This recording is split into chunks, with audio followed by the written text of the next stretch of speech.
Preparing.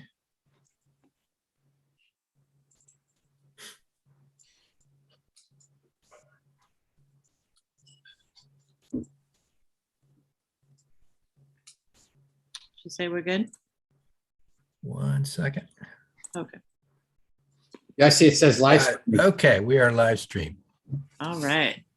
So let's call this meeting to order. This is a meeting of the Commissioners of Poolesville. It's January 3rd, 2022.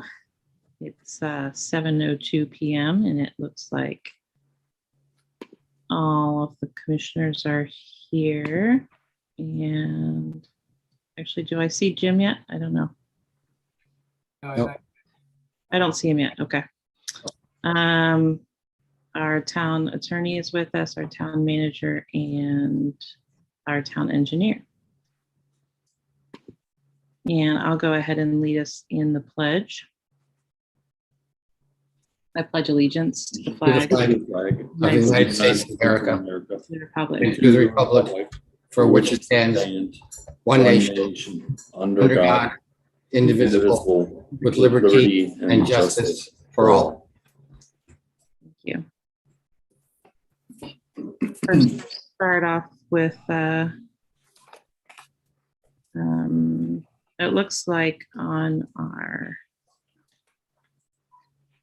announcements, we have on our agenda first is the holiday lighting contest winners. And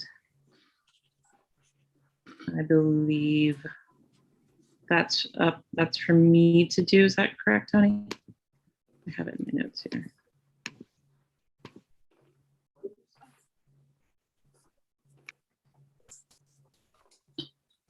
Have they been notified, or will they be hearing it now for the first time? They've probably been notified. Okay. I believe they've been notified by Kathy. Oh, very good. All right.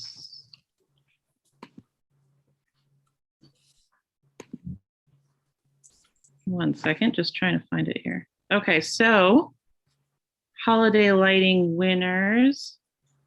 It looks like we had 4 categories, and Kathy left me a nice little cheat sheet here. The winners for the townhouses were James and Kim Poor of Hoskinson Road, as well as Ben and Maureen Gilly on Wooten Avenue. So congratulations to them. And then our traditional genre winners are Jamie and Meg Oberman on Briarley Hall Drive, and then Julian Gabbard on Chiswell Road. And our contemporary winners are Paul and Chrissy Harney on Collier Way, and then Thomas and Lisa Green on Dr. Moore Court. Congratulations to them as well. And then lastly, our business category, and that goes to Rebecca Munster Designs. And thanks so much to our 2 judges who were Tom Kettler and Tara Schultz. So thanks to Kathy for leaving me that cheat sheet. And then I don't have any other report, and I'll move on to Martin. So the planning commission meets again in a couple weeks here, but I don't have anything new to update you on at this point for the planning commission, because the last meeting was almost a month ago. So. Okay, thank you. You're welcome. And Ed. Nothing to report for the Sustainable Poolesville. We'll meet in a couple of weeks. Okay, great. And Jim. I'd like to take a minute before I just jumped on. We've got a house full of people here for dinner, so we come back to the fair access report in a minute. I'd appreciate it. Okay, sure. Yeah. No worries. It's gonna take me a minute to get organized. No problem. Jeff, you want to go ahead? Yes, I don't have a report because we haven't had a meeting since a while. So we have one coming up in January. Okay, great. Thank you. We can move on to approval of the minutes if you want, Jim, and then come back if you like. That works for me. Okay. So it looks like we have approval of 3 different sets of minutes. Our minutes from December 6th, 2021, from December 20th, 2021, and then from our closed session minutes also on December 20th. Is there any discussion or amendments to any of those? Well, if it's not improper, I'd like to go ahead and make a motion to accept all 3. The minutes of the meeting of December 6th, the minutes of the meeting of the commissioner meeting of December the 20th, and the minutes from the closed session on December the 20th, also on December the 20th. Thank you. Is there a second? I'll second. Thanks, Martin. All those in favor? Aye. Aye. Any opposed? Any abstain? I think everyone was at all 3 of them. Okay, great. Motion carries. And Jim, do you want to jump back in and give your report? Yeah, I can. I've got enough here that I think I can do. So for fair access, as you guys know, everybody knows that we did with the commissioners edits and acquiesce, put a letter out to all of our elected officials to talk about Whites Ferry. Thanks to everybody that's here that submitted edits, including Carrie. And we did put the letter out to all the elected officials, basically reminding them that Poolesville was the group that was suffering the most out of this entire ordeal with Whites Ferry as we approach and then surpass our 1-year bogus anniversary of having no Whites Ferry. So now we put the letter out, and then we basically are going to hold our fire right now. We're hopeful that there's something brewing. We don't have any clear-cut signs of that, but we're hopeful that something can be help break the impasse. So for now, in terms of really pushing the ball forward for Poolesville and letting everybody know how much we're suffering, and of course highlighted by the closing of Bassett's, then as of now, we're going to take it easy. And when I say take it easy, that can change on a daily or weekly basis for how we're going to push hard again. Next up is that Fair Access is going to be putting together a candidate forum. And of course, we'll be working with the town commissioners and the town itself on a something for the candidates that are running for county executive. And we've had tentative confirmations from all 4 candidates right now that they would be interested in attending, including Mark Elbridge, who we all hope is feeling better after his bout with COVID or during his bout with COVID. But we are going to be putting that together in the spring. There will definitely be more information to commissioners so that we can make sure that all the commissioners can participate to whatever level they want to. But we're anticipating the candidate forum is going to have the same impact that our Whites Ferry forum had, which is more or less just bringing attention to Poolesville and letting these candidates know that we need their help. And then also too, when we're conversing with them, trying to extract promises about what they're going to do to help this town and to help the Up County and Western County regions. So we have one of those coming up as well. We also have some critical meetings coming up that will be taking place to finish shaping the high school. We're still very much planning on and hoping that we'll have the gym modified the way that we want it to be. And all in all, the Fair Access Committee has still very similar goals to what we've had. Build a bubble over the pool, get the community center scoped out and in place through various, the various ways that we have to hopscotch through the county to get them done. Continue to push for Whites Ferry. The list is long and we've got plenty of goals to do. And we also too will be submitting some information on our budget request once we finish hacking through it. But again, Fair Access just wants to use a very small amount of town's budget to hopefully accomplish a lot. Anyway, that's it for now. Thank you. Thank you. Next on our agenda is public comment. Do we have anyone joining us this evening, Tony? We do not.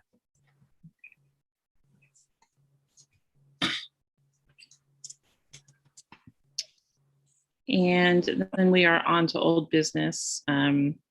And first up, and probably at the top of our agenda for the next few months here, will be our town manager search. Any updates that we have with that?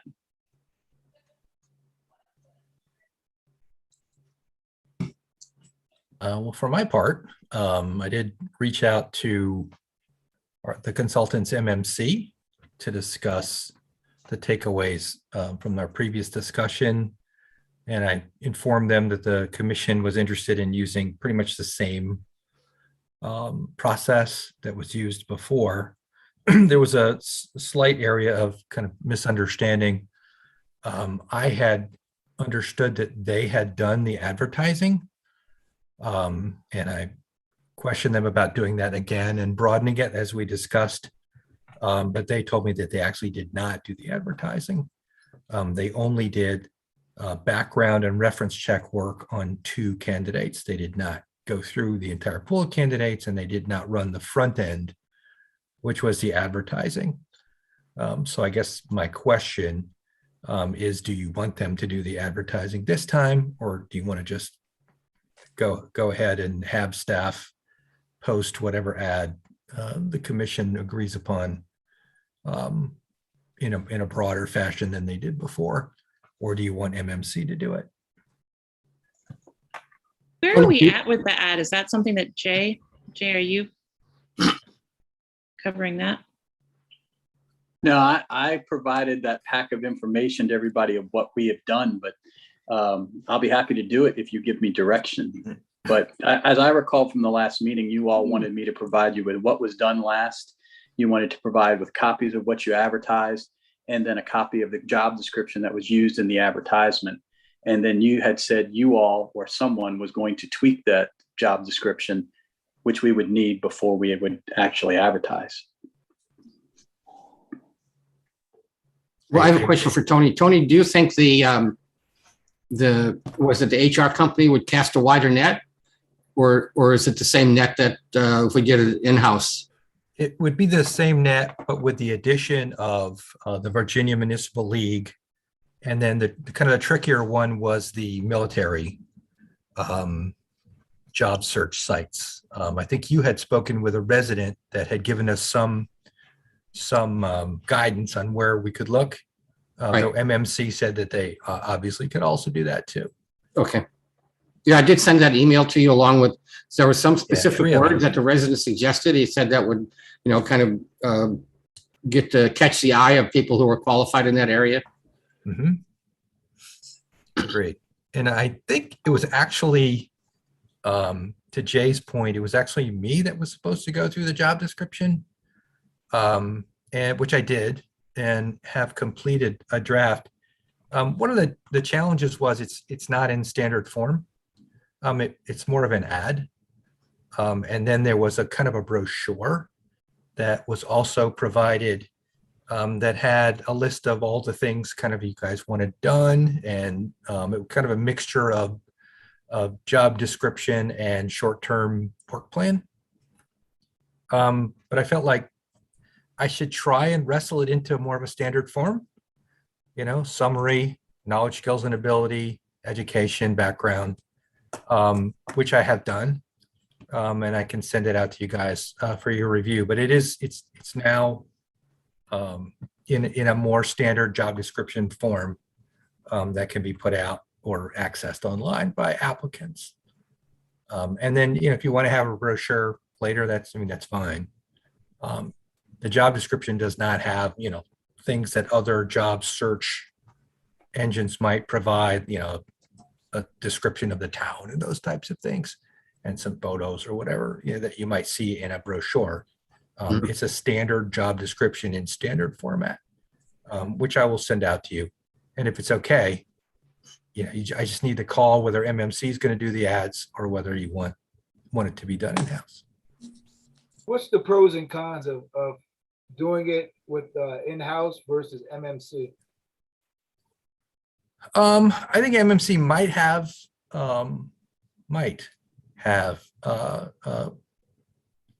some applicants, that they're known to them. Maybe, that's a shot in the dark. I don't think there's a huge amount of difference. it might go a little faster with a consultant running it, but it might not. I'm not recommending it at this point. It was just a topic of discussion before, so I brought it back up. I'm pretty sure the job description and the ad could be put out by staff. But again, if you recall, I recommended that you had somebody kind of a third party, which I had identified, Jay. But somebody at arm's length to the process who could run it and be a central figure. I don't know that Jay, for example, would place ads. He would work with Bobby to do that. But I mean that's a process that seems doable, and quick. Tony, I had another question. I seem to recollect that you mentioned regarding the job description, it didn't perhaps accurately reflect the priorities. And I think that was how you were going to punch it up. Is that correct? Yes. And I think when you see it, actually that did. And also what the resident that you spoke to, is it Roit or Roit? I don't know how to pronounce. R-O-I-T, I believe it's Mr. Roy. Roy, okay. He had some suggestions that I managed to squeeze into the new job description in a broad sense. Sure. Okay. Yeah, that's what I recall was absent from the job description was the priorities that, you thought were absent from the previous format of the job description. Okay. Thanks, Tony. So what is our next step on that? Well, it seems like if there's not any real gains in moving it over to the HR contractor, maybe we do just keep it in-house. Does anyone have any objections to that, or? I assume the HR people would charge us money and the in-house people would not charge us anything, right, Tony? Is that wrong or right? Yeah. Yes, MMC did say it would be, minimal. Frankly, the aspect of the previous search that MMC expressed was that they only received 2 background checks. Of course, they were expecting a larger pool of people to be considered, but that's a function of your guys' deliberations, and then the resident committee that I had put in my previous memo that were great, but I still think have some conflicts to this process, but that's your call. Okay. But yeah, they were scratching their heads a little bit about that one. What were they scratching their heads about? That they only got 2. Okay. 2. I Of course, believe, most consultants, they get the whole stack and they go through them and they prioritize them for you, and they do some quick searches and rank them for you. You don't have to accept their ranking, obviously, but that's how it generally works. And they didn't do that this time. Obviously you ended up with an excellent candidate, but yeah, I'm just passing along their comments. Yeah, to refresh everybody, what you all did was you had the committee do that type of work, and then you all looked at all of them, and then you picked out the ones you wanted to interview, and you said, we want to do the background checks on that. So it was simply a background check from them. They weren't even asked to comment, I don't believe. Just do the background check and give it back to us. Right. Yeah, that's right, Jay. Thank you. Honestly, I agree with you, Tony. That worked.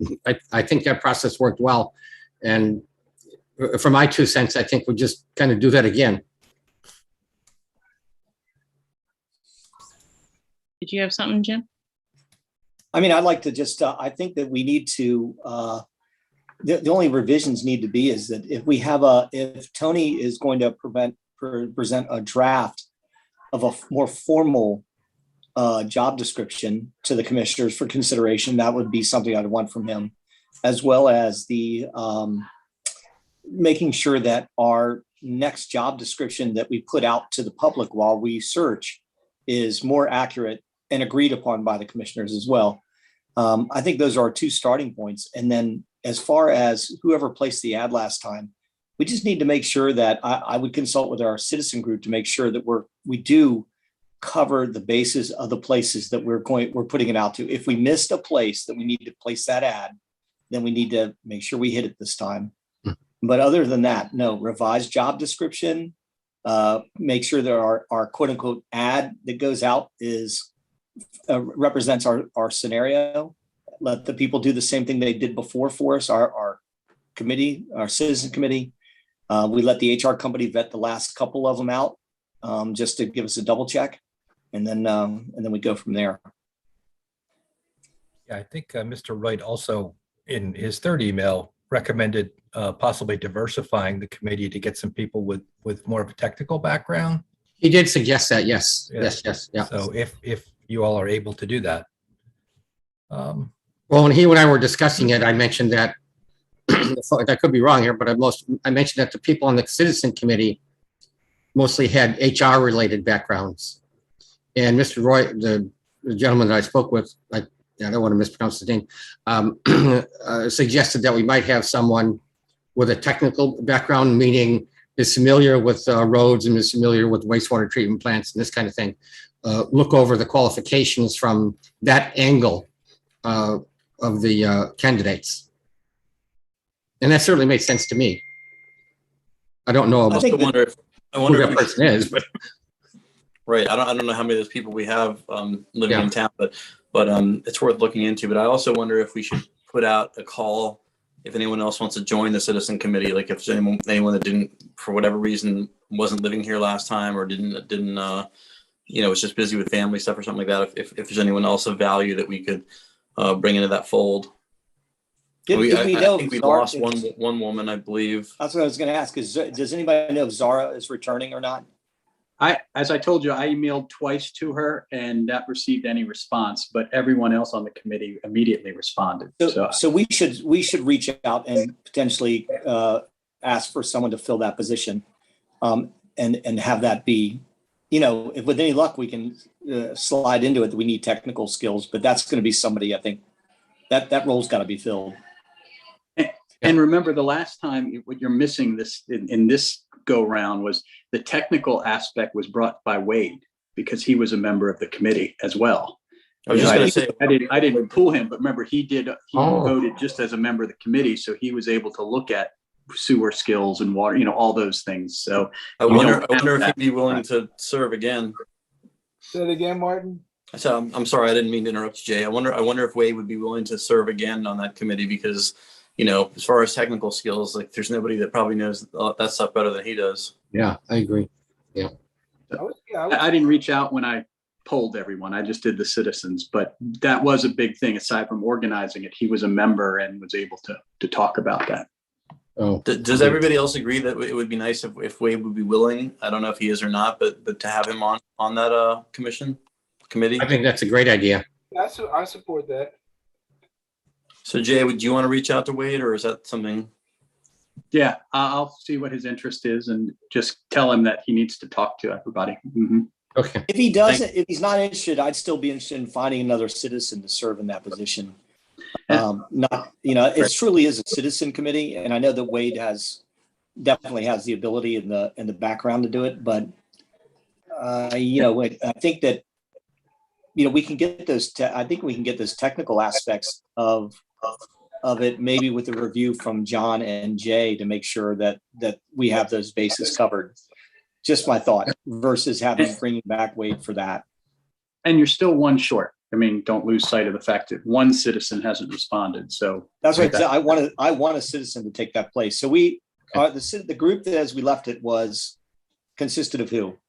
Last time was Eddie. Eddie, Judy, McKinney. I don't recall their name. Joy. Yeah. Right. That's 1, 2, 3. And was it then Zara and then Wade? Is that 5? Zara. No, there was one more on there other than Zara and Wade, and I can't remember her name.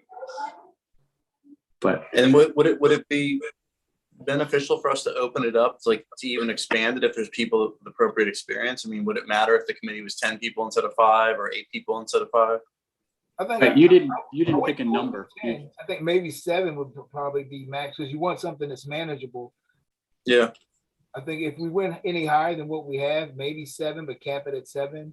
I think the other thing that we need to do is have some timetables for deliverables so that we don't spend, so that we're not losing a lot of time trying to get organized. Really, we need to draw up the play and execute.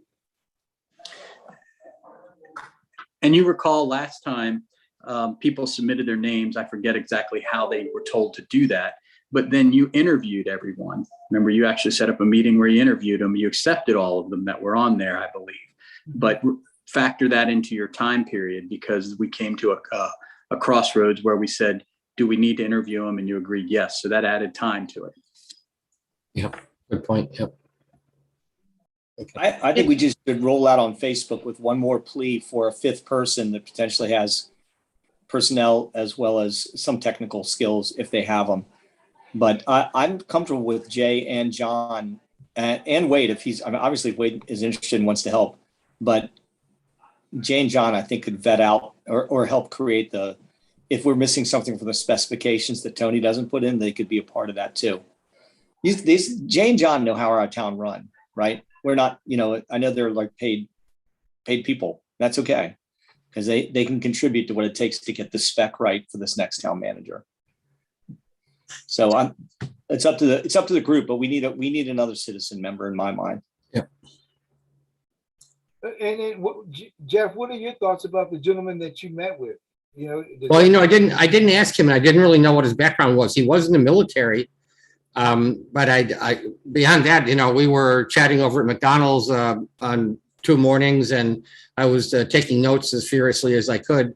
Very nice gentleman, very knowledgeable, but I don't know. I mean, next time I bump into him, I go over and have coffee or a Coca-Cola in the morning at McDonald's, probably more often than I should, and I bump into him there routinely. So yeah, I wouldn't mind asking him. I don't know what his background Listen, is. you guys, I know Bob very well. Okay. For many years in town government. He would definitely do a great job, but I'm actually hoping that we have we add some diversity to the committee too. And nothing against Bob, because he's great and he's been a town contributor for many years. Always seems to be on point with his commentary, but I'd rather see some diversity out of that last applicant if it's possible. Mm-hmm. That's why I think we should put it out to everybody at one point or another on Facebook and let people see if they can respond. Yeah. I think So who does that? Who makes the Facebook posts? I easily could do it, or I could do it in conjunction with anybody that wants to Kathy do it with me. What's that? So could Kathy Buck do it? Is that something simple enough? But hey, Tony, I don't want to jump into operations, but Tony, what are your thoughts of someone being able to put it, I would say in 2 places, put it on our town website or our town Facebook page, and then that can be shared to another page. I'm just thinking about folks who might not be on the Facebook, but who might look at our town website, or just look where they might see information about our town. Yeah, I mean, I would say 10 times more people check the Facebook page than the web page. Sure. Yeah. And I mean, I don't have any problem with town staff posting it, but somebody should write it. Oh. Somebody else should write it. Well, we've written this once, right? Isn't this out here somewhere? We had to come up with The something. committee announcement, I assume Yeah. you did. Well, we have it somewhere. Yeah, I don't know why we couldn't just use what we used last time. If that's the case, then I can certainly assign that. Tony, if But you you all can't want find to add it, like let me know. technical stuff to it too, right? You want to use the same language, but add like, I don't know, with a background in municipality technical. Well, you're talking about the ad for the town manager. You're talking about the ad for the 5th member of the committee. Yeah, for the 5th member. Okay. Because you said you wanted somebody with some technical skill, right? Well, I mean, I don't want to drill that down too much, though. I mean, I do want somebody that, but Especially if we can get Wade and we have John Strong working with us. we have our guys that can help us. Yep. If we're missing something, I expect them to help us fill in the blank. Yep. But as Jay says, time is of the essence. Let's get Tony, see if there is somebody, if we have that ad for the first time that we went out looking for people for this committee, see if you can get it to us in the next day or so. Then let's put it back out, reconstitute that committee, and then and then go from there. How does the ad get sent out? Who sends the ad out again? What did we decide on that? Anybody know? The Raise your MMC people are going to send it. Is that right, Tony? MMC? It's called MMC? I thought they were not going to send it. I thought we Um, I don't think so. in-house. I need to know how we advertised it the first go around. Who sent out the ad? And That was done by. what does that I ad think look like? Bobby did it. Bobby I did think it. Bobby did it. Okay. Oh. So then we need to double check that and revise it as per any modifications that have been made from Tony feedback scenario. And that needs to work concurrently with us finding another member for the citizen selection committee. Yep. Okay. Yeah, and I think we just make sure we include, when Bobby sends it out, we add those organizations that we were talking about tonight and at the previous meeting. I think it was the Virginia side as well as the military side. And I'm going to speak to some guys that are in military hiring and just see if there's an avenue that we can approach it from that they can help us with too.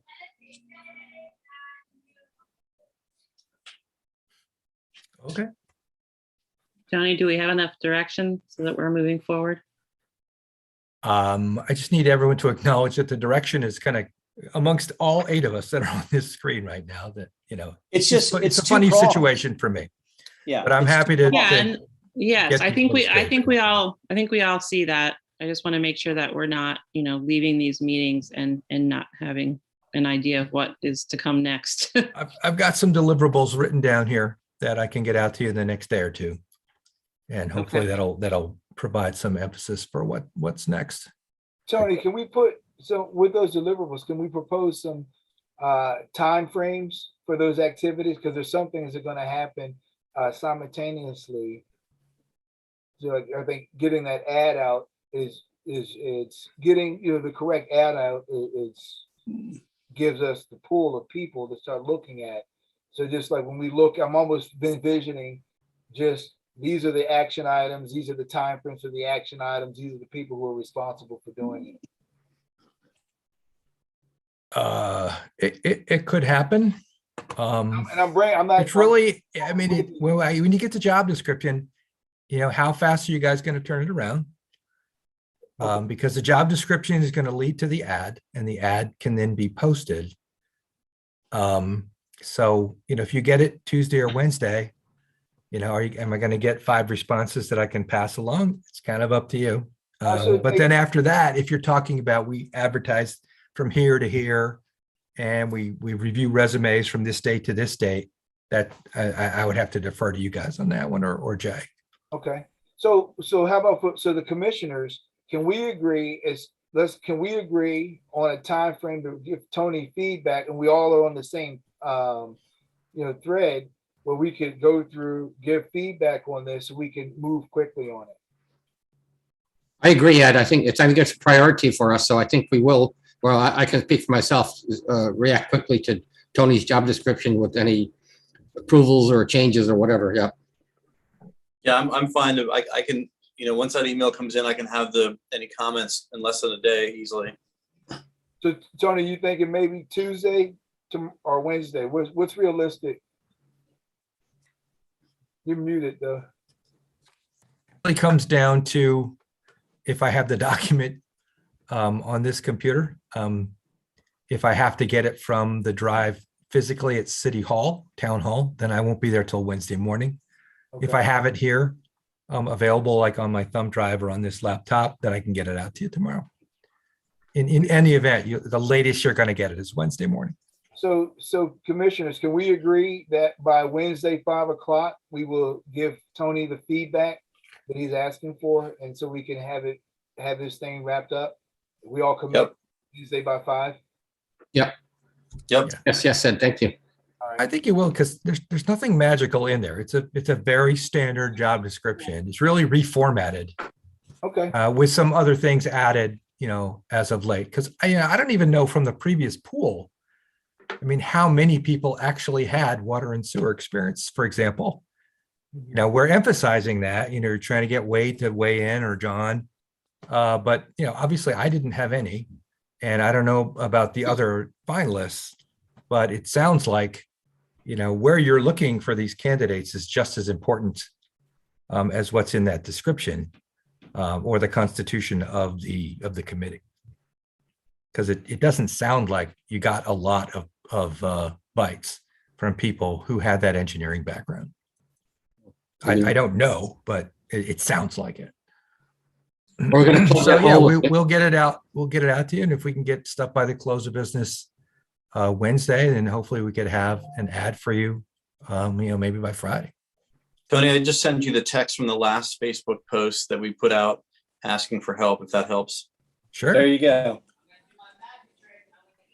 So that should be in your inbox now. Okay. I'll look on my phone. So those are two things. We have Yep, I got it. the ad, and then we have the citizen advisory ad. Isn't that what Martin just said, or did I miss that? What did you send? Yeah, no, I sent the text. I sent the text from the Facebook page asking for people to submit their information about the Citizen Advisory Board, like their HR experience and what have you. Yep. Okay. And Okay, reading so it Ed, on my phone, I mean, it specifically is asking for human resource professionals or people with backgrounds in human resources and executive search. And that's going to be really hard to find.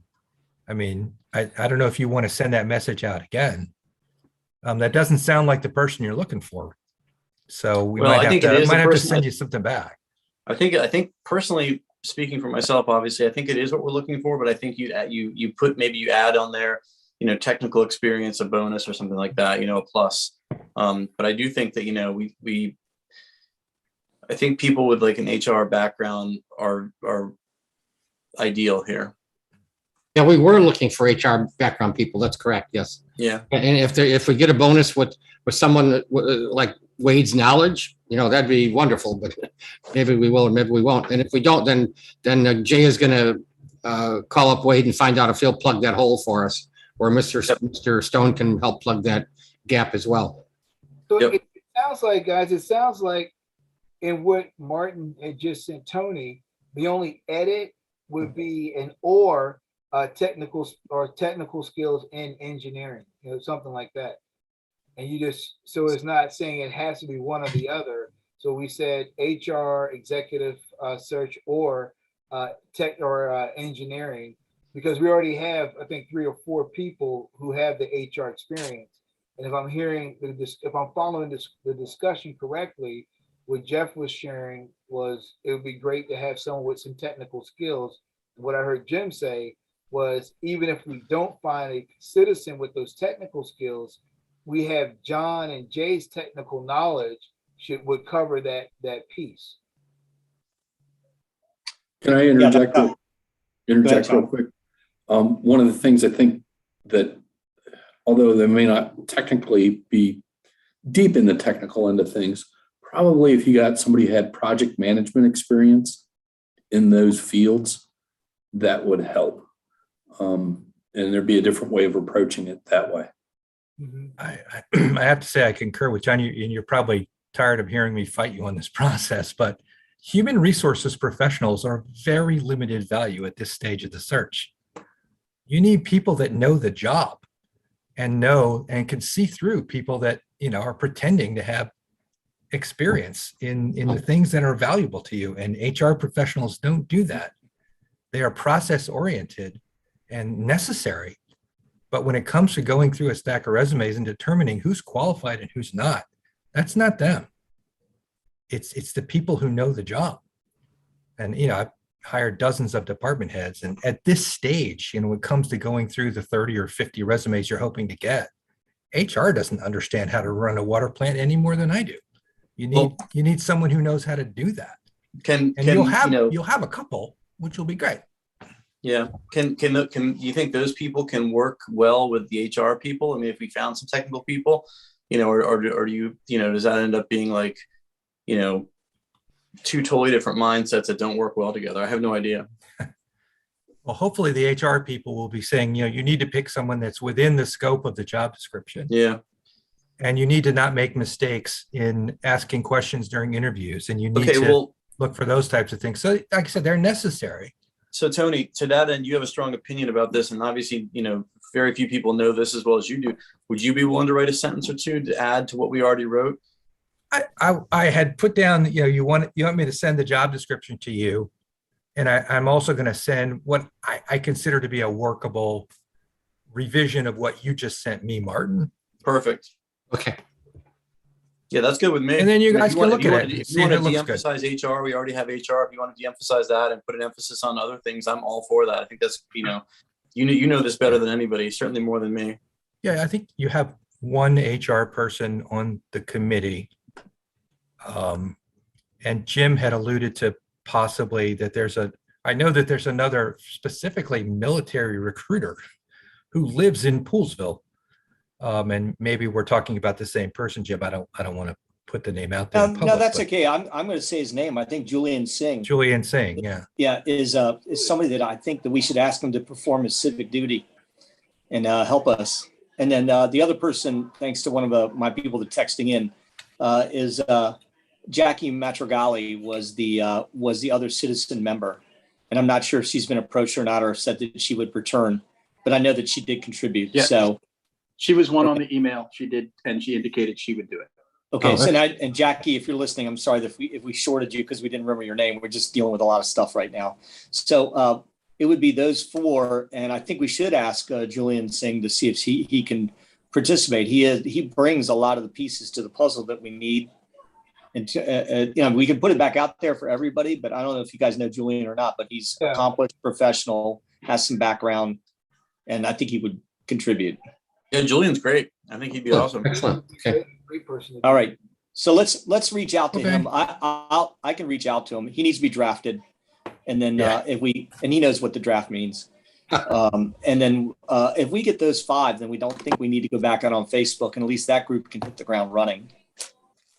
So Great. you think you can find out in the next couple of days or? Oh, for sure. Okay. No question. He's in my phone. I'll get him. I've got his card on my desk, but Yeah, Julian's top notch. He's good. Yeah. okay. So if are we agreeing that if Julian would agree to serve, then we probably wouldn't do the Facebook thing at all? If that's okay Julian. with everybody else. He brings a lot of value, I think. Yeah. Well, we wouldn't need any more people then. Okay. Okay. And we're still going to check with Wade, right? Definitely. Yeah. Yes. That's Jay.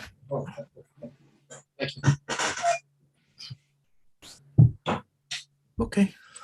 Jeff, do you have a button on your desk like Donald Trump used to have where you push it and they get a Diet Coke?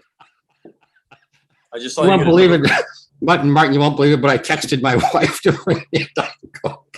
That's great. If I text her, will she bring me one? I'm already full up, Jeff. No need to send her over this way. Well, We're all good. It's real funny because then I have my kid who slid me a plate. Are you having your dinner at? Yeah, my kid slid me a plate. I'm just like have it hiding off to the side. I didn't know you would notice that, Martin. All right, what's next on the agenda? Are we squared away? I think we're good with this so. with this topic, right? Yeah, I think that's a good plan. I think that's a All right, solid good. plan. I think if we could get those people mentioned, I think we'd be really sitting in good shape.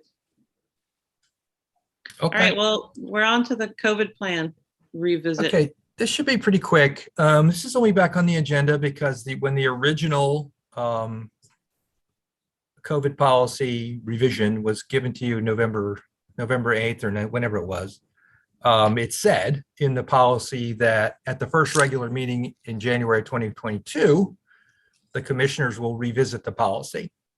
So a quick update, we had this policy where it was basically a disincentive to not get vaccinated. No bonus or other non-salary payment could be made. We had several employees who declined to be vaccinated. This policy did not convince them, any of them, to get vaccinated.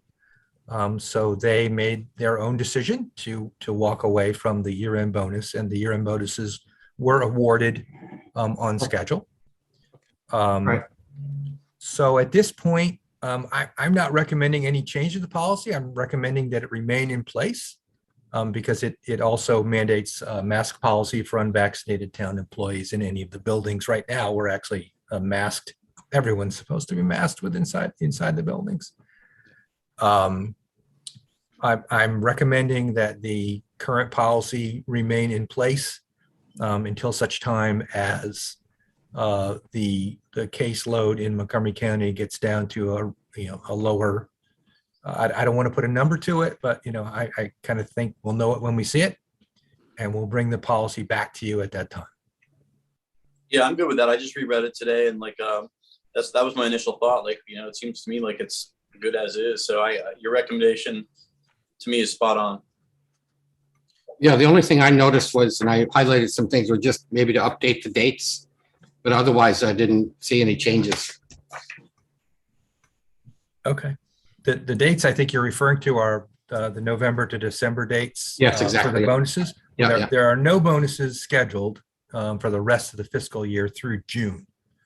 And this policy does not apply to the merit-based, annual review type thing. So, Okay, so I could see that. right. Thank you. Good. Thank you, Tony. Okay. All right, great. Thank Go you, off Tony. camera for a minute. So now we're on to new business. First up is Montgomery County municipal tax duplication. And so I'll present on that. And as you know, I've been serving on the MML Montgomery chapter board. And as I'm sure you all know, tax duplication provisions or rebates have been the topic of discussion between MML and County Council for a long, long time. Our MML chapter is hopefully the closest that we've been to making sure that the county returns those monies to municipalities. So I won't go into a long presentation. I know Jim and Martin have been aware of this for a long time, and I know Jeff gave us a good briefing on the subject some time ago. And I first heard about this topic at Jerry Kay's insistence when I attended a MML chapter meeting about 3 years ago. But put simply, the point of these rebates are to return the amount of county tax money collected from municipal taxpayers for services that the county did not provide because they were provided by the municipalities instead. So there's many services provided by municipalities like Poolesville, and they haven't been fairly reimbursed by the county. In a lot of the bigger cities, that includes really big ticket items like police departments. But even in Poolesville, we're talking about budgetary items like road maintenance. So what's been happening is that our residents are being taxed twice for services that they're receiving once. And essentially these rebates have been frozen since 2012. So it's nearly 10 years, and this has been an ongoing issue. And I know you had said, Tony, that you even remembered working on this issue. I don't know, how long ago did you say? I think he stepped away. Oh, is he gone? Okay. Yeah. Well, I was chatting with him about it the other day. And I know that he was reminiscing working on this issue when he was with the city of Gaithersburg quite a while back. So 1996. Oh, okay. Well, there you go. Better late than never. Yeah. So thankfully, the GO committee, government operations, led by Councilmember Navarro, they introduced the $5 million that the council is adopting, and county executive has placed it in the budget. And looks like there's going to be a hearing on this bill on January 11th. So for that hearing, we've been asked to send along an adjoining letter, and this is a letter that all of the municipalities are going to be sending. And so I'm asking for a motion to send this letter on to County Council. I think the only edit it needs, Tony, is maybe the bill number itself, unless there's anything else that you see. Well, I have a question.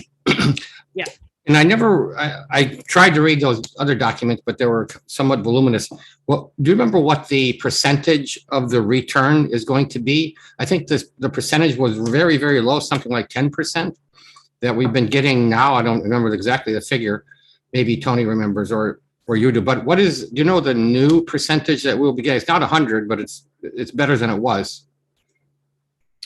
I don't remember the percentage. I want to say it's more than 10%, but I have to look that up. Yeah, I couldn't find it. But the fact that it's going to be codified in the calculation rather than someone pulls a number out of their hat, that's Right. at least a move in the right direction. That's right. That's right.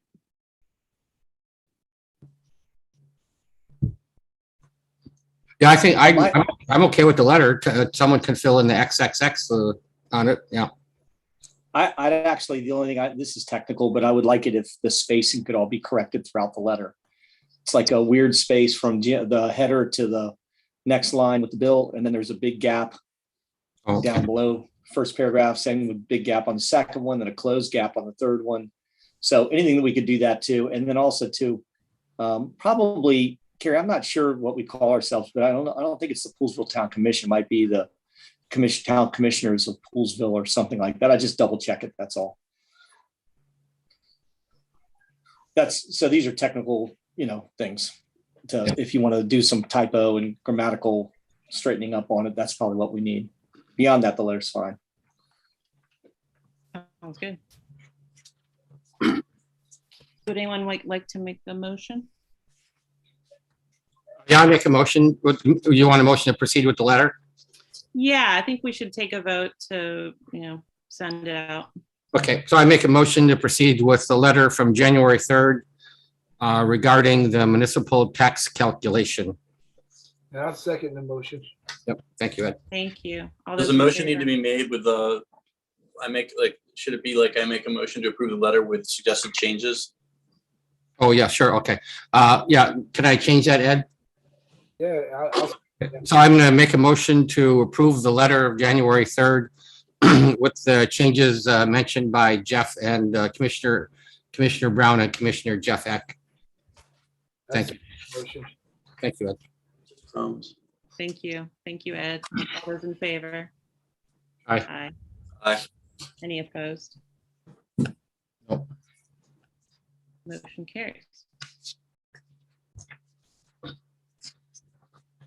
Thanks again to everybody who's been involved with that. And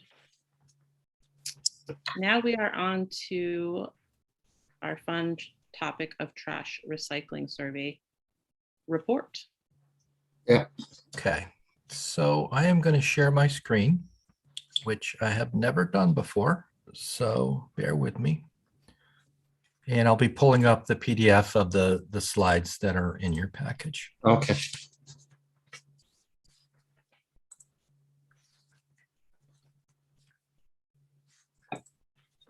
Okay, where are we?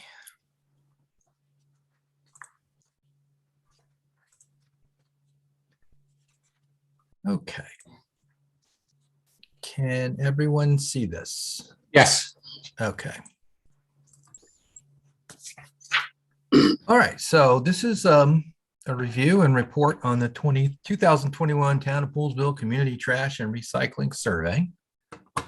We're going to go through the responses to, I think there were 13 questions. I'm going to give you 12 questions, and then there was a comment page. I'm going to go through some of the comments that were made by multiple residents. And then, the bulk of the presentation is actually the feedback from the commission about how we proceed with the RFP. We're looking, just to refresh people's memory, to post an RFP in the first quarter of 22, probably a little earlier than that, with an eye on having a potential new vendor in with the start of the fiscal year. Okay, so to get started, the introductory question is just whether someone was a resident of Poolesville. We got 290 responses, which is great. And all 290 identified themselves as a resident of Poolesville. The interesting point about this actually is not on this topic. Obviously, we were looking for feedback specifically from town residents, but you contrast that with the upcoming master plan survey, which is specifically open to non-residents and other stakeholders. And hopefully we'll, get actually a broader or larger number of people responding to that survey when it does finally go out.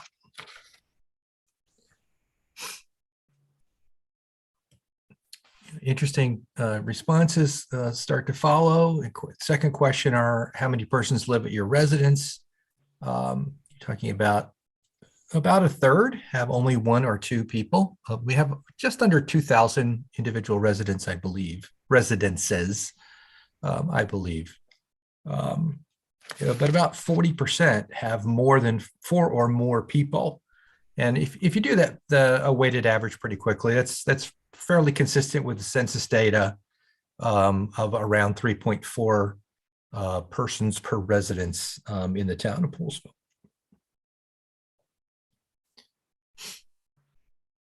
Question 3 was whether you place trash at the curb every collection day, which is generally Mondays and Thursdays.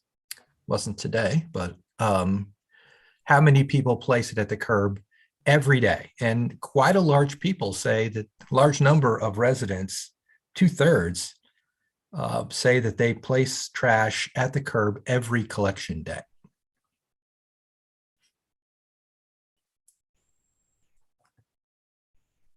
Question 4, how many times per month do you not place trash at the curb? The responses here don't actually match mathematically with question 3. 2/3 people said they place trash every single time, but here 42% said that they don't place trash at the curb. So little bit of a spread there. But you have, it's actually unusual. I mean, the majority of people do place trash. The majority of people don't not place trash out both pickup days.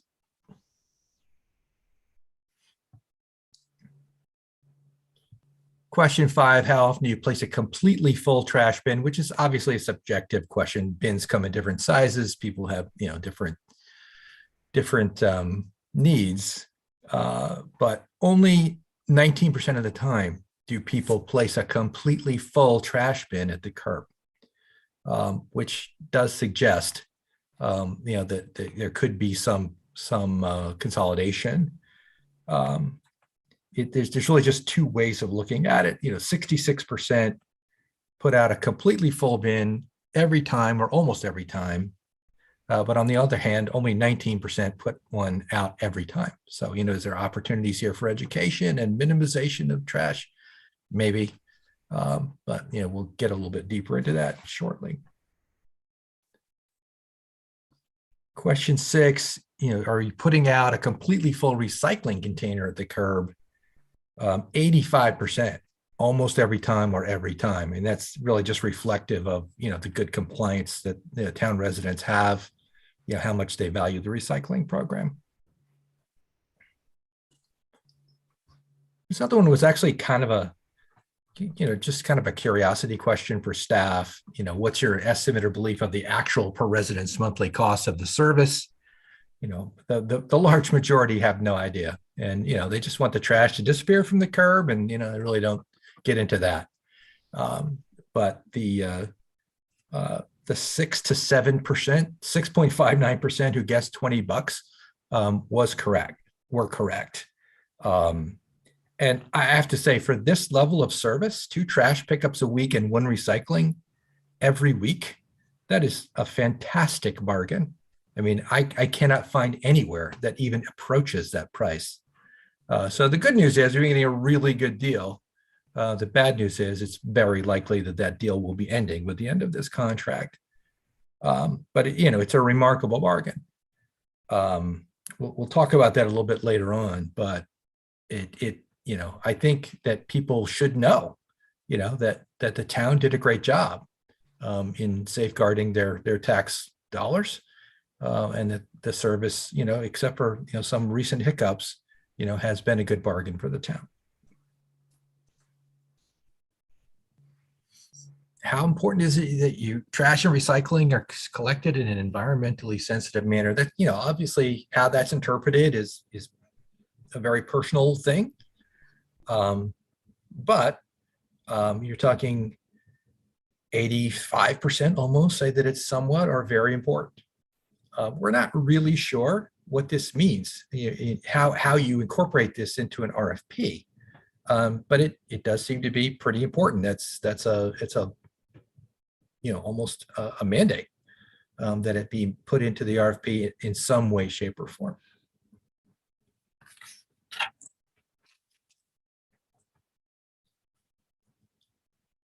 Now we start getting into some of the meat of the presentation. Do you feel the town should explore having fewer trash pickups in order to reduce residents' costs, encourage recycling, burn less fuel, whatever your motivations? The majority did feel that it should be explored, but only a small, really a pretty tight majority. It's not a plurality in any stretch of the imagination. So that's going to be a policy decision for you guys later. If you go back to I think question 2, if you're putting out 2 full bins a week, even if you do have 4 people, that's a lot of trash.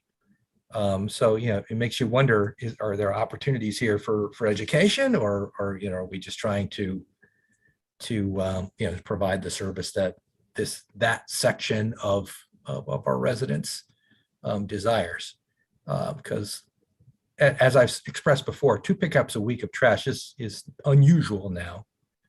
And a family of 4 putting out 2 full dumpsters, that just seems like an excessive amount of waste from that residence. But I don't know people's personal situations. Not to interrupt, Tony, but on such a kind of a leading question like question number 9, Mm-hmm. I mean, that's like a no-brainer question to people, and the mere fact that it was almost a 50-50 split on something that 100% of the people could have said, yeah, that's a good idea. That's pretty amazing that was 50-50 almost, or 45, 46, 53, whatever it was. I agree with you. Yeah, that's kind of that's telling in the fact that it wasn't a vast majority saying, yeah, that sounds like a good idea. So. Yeah. I was surprised because people like to save money, right? But, but they only don't, 53%. Yeah, there's another one that was an interesting question. I thought, are you aware that you're required to put trash out in durable containers, and that all waste has to fit inside that container? 90% said, yeah, I know, but we all know from driving around town that compliance is not great. There's plenty of trash that's not in containers throughout town on pickup days. So the real question, which was not the question we were asking, but the real question here now is, are we willing to enforce not picking up trash that's not in a bin via the contractor? Are you going to give the contractor permission to leave that trash at the curb? Because it's the law. This is a trash that's just in a big black plastic trash bag and not actually trash bag. We're getting calls at town hall about vultures and people. Their neighbors' trash is being broken into by wildlife, and yet, the town code says it has to be in hard containers, but we do not tell our contractor not to pick it up. Or to leave some sort of sticker or something that says, look, you really need to put this inside the bin. Oh, I see. Yeah. So, that's a policy question that, it was interesting that, really didn't exist before, but it does now. And, you have to decide. Extra cost. That would be an extra cost too, right? I imagine a vendor who said, I also have to stop the truck and pick up loose trash is going to bid a higher price. Uh-huh. Yeah, they don't have a per pickup charging mechanism anyway. Nobody does. I remember this from the last go around, unless it's a call in for like a bulk item. So I think the key thing is the takeaway from question 10 is we had almost 90% of the people know that they are aware that this is a real rule, a law, I guess, that it has to be a durable container. That means that it must be in a trash can of some sort, plastic, whatever. But on top of it, everybody in Poolesville knows, I think most people in Poolesville know, that unless you want a mess outside your trash can, that they need to be in bags inside the trash can. And that's something that I think we can emphasize to our residents again, that this is how the trash has to be prepared for the trash guys in order for the most economical process to take place. But the people do know this. I make you bet that would be another 90% know that it's got to be in bags in the durable container. Yeah. And we can educate our guys because, Yeah. you know, when we didn't do this before, we had loose trash everywhere. When we tell the residents got to be in bags inside the durable containers, then trash pickup is efficient. Mhm. Concur. I mean, the fact that 90% know, I'm not sure 90% are complying. Oh, yeah, no. Exactly right. So, You might know the rule, but you might not follow the rule. because, you know, trash gets picked up and everyone, you know, my neighbor's doing it. So I've got extra stuff to put out and Bates is picking it up. So, you know, it's kind of no harm, no foul. I think that you may get a better price if you tell the vendor that, you know, they don't have to stop the truck and pick up loose trash. But again, those we'll get to those policy decisions in a little bit. Question 11 refers to would residents prefer a standard vendor provided bin if it facilitates automated collection? I don't know how many people are familiar with automated collection. It's where the truck pulls up to the front of the residence and a laser guided kind of claw comes out, picks up the trash, dumps it in. It's quiet, it's efficient, it's one driver, and off they go. It requires a standard bin. You know, it's quite a durable bin as well. But it works well, but I imagine it probably costs more. That's what I have here at my home. I had never had that before, but it is, you know, obviously with one person, you don't have to pay as much in labor, and the quicker the truck gets through, you know, the less fuel it's burning, and it kind of forces compliance because if it's not in the bin, you know, the claw is not going to pick it up. Yeah. So it might be something that you want to consider. I don't think it's feasible to only bid to companies that do it that way because there just aren't enough of them. So I'll get to a recommendation on that in a little bit. Question 12, no surprises here. Close to 80% consider the recycling program very important. It really correlates to the strong responses on recycling in question 6 and question 8. So the real question is, do you want to take this program a little farther, or are we just happy with where it is? So the slide 13, question 13. First of all, let me apologize for the grammatical error. It says the following comments were mentioned on more than 5% of surveys. I did correct it, but obviously didn't save changes. It was the following comments. These were on 5% of surveys that had comments, which is smaller than the 290 surveys. So, but I mean, there's numbers there. The number one comment, obviously, dissatisfaction with the current vendor, which was not a survey question. And I would like to emphasize that the current vendor is certainly free to bid this job again and, see what happens. There's certainly no reason to bar them. Second is support for dual stream recycling. I was not aware that dual stream was the way it used to be done. But for someone to stop their survey and write a comment is usually pretty powerful. And I was surprised that was the second most common comment. Sorry, time out real quick. Does everybody know what dual stream recycling is? No. Okay, Jim, you want to take it or you want me to do it? I mean, it's really, you're separating your recyclables into, I mean, it could be different bins. I mean, originally, you bundled your newspapers when anybody got a newspaper and then everything else went in a bin. But then now it's glass and plastics go in one bin, and I think metals go in another, or papers. I'm not sure exactly. I've never had dual stream recycling at my residence. I think it's paper and paper products in one, and then it's glass recycling and metals in another.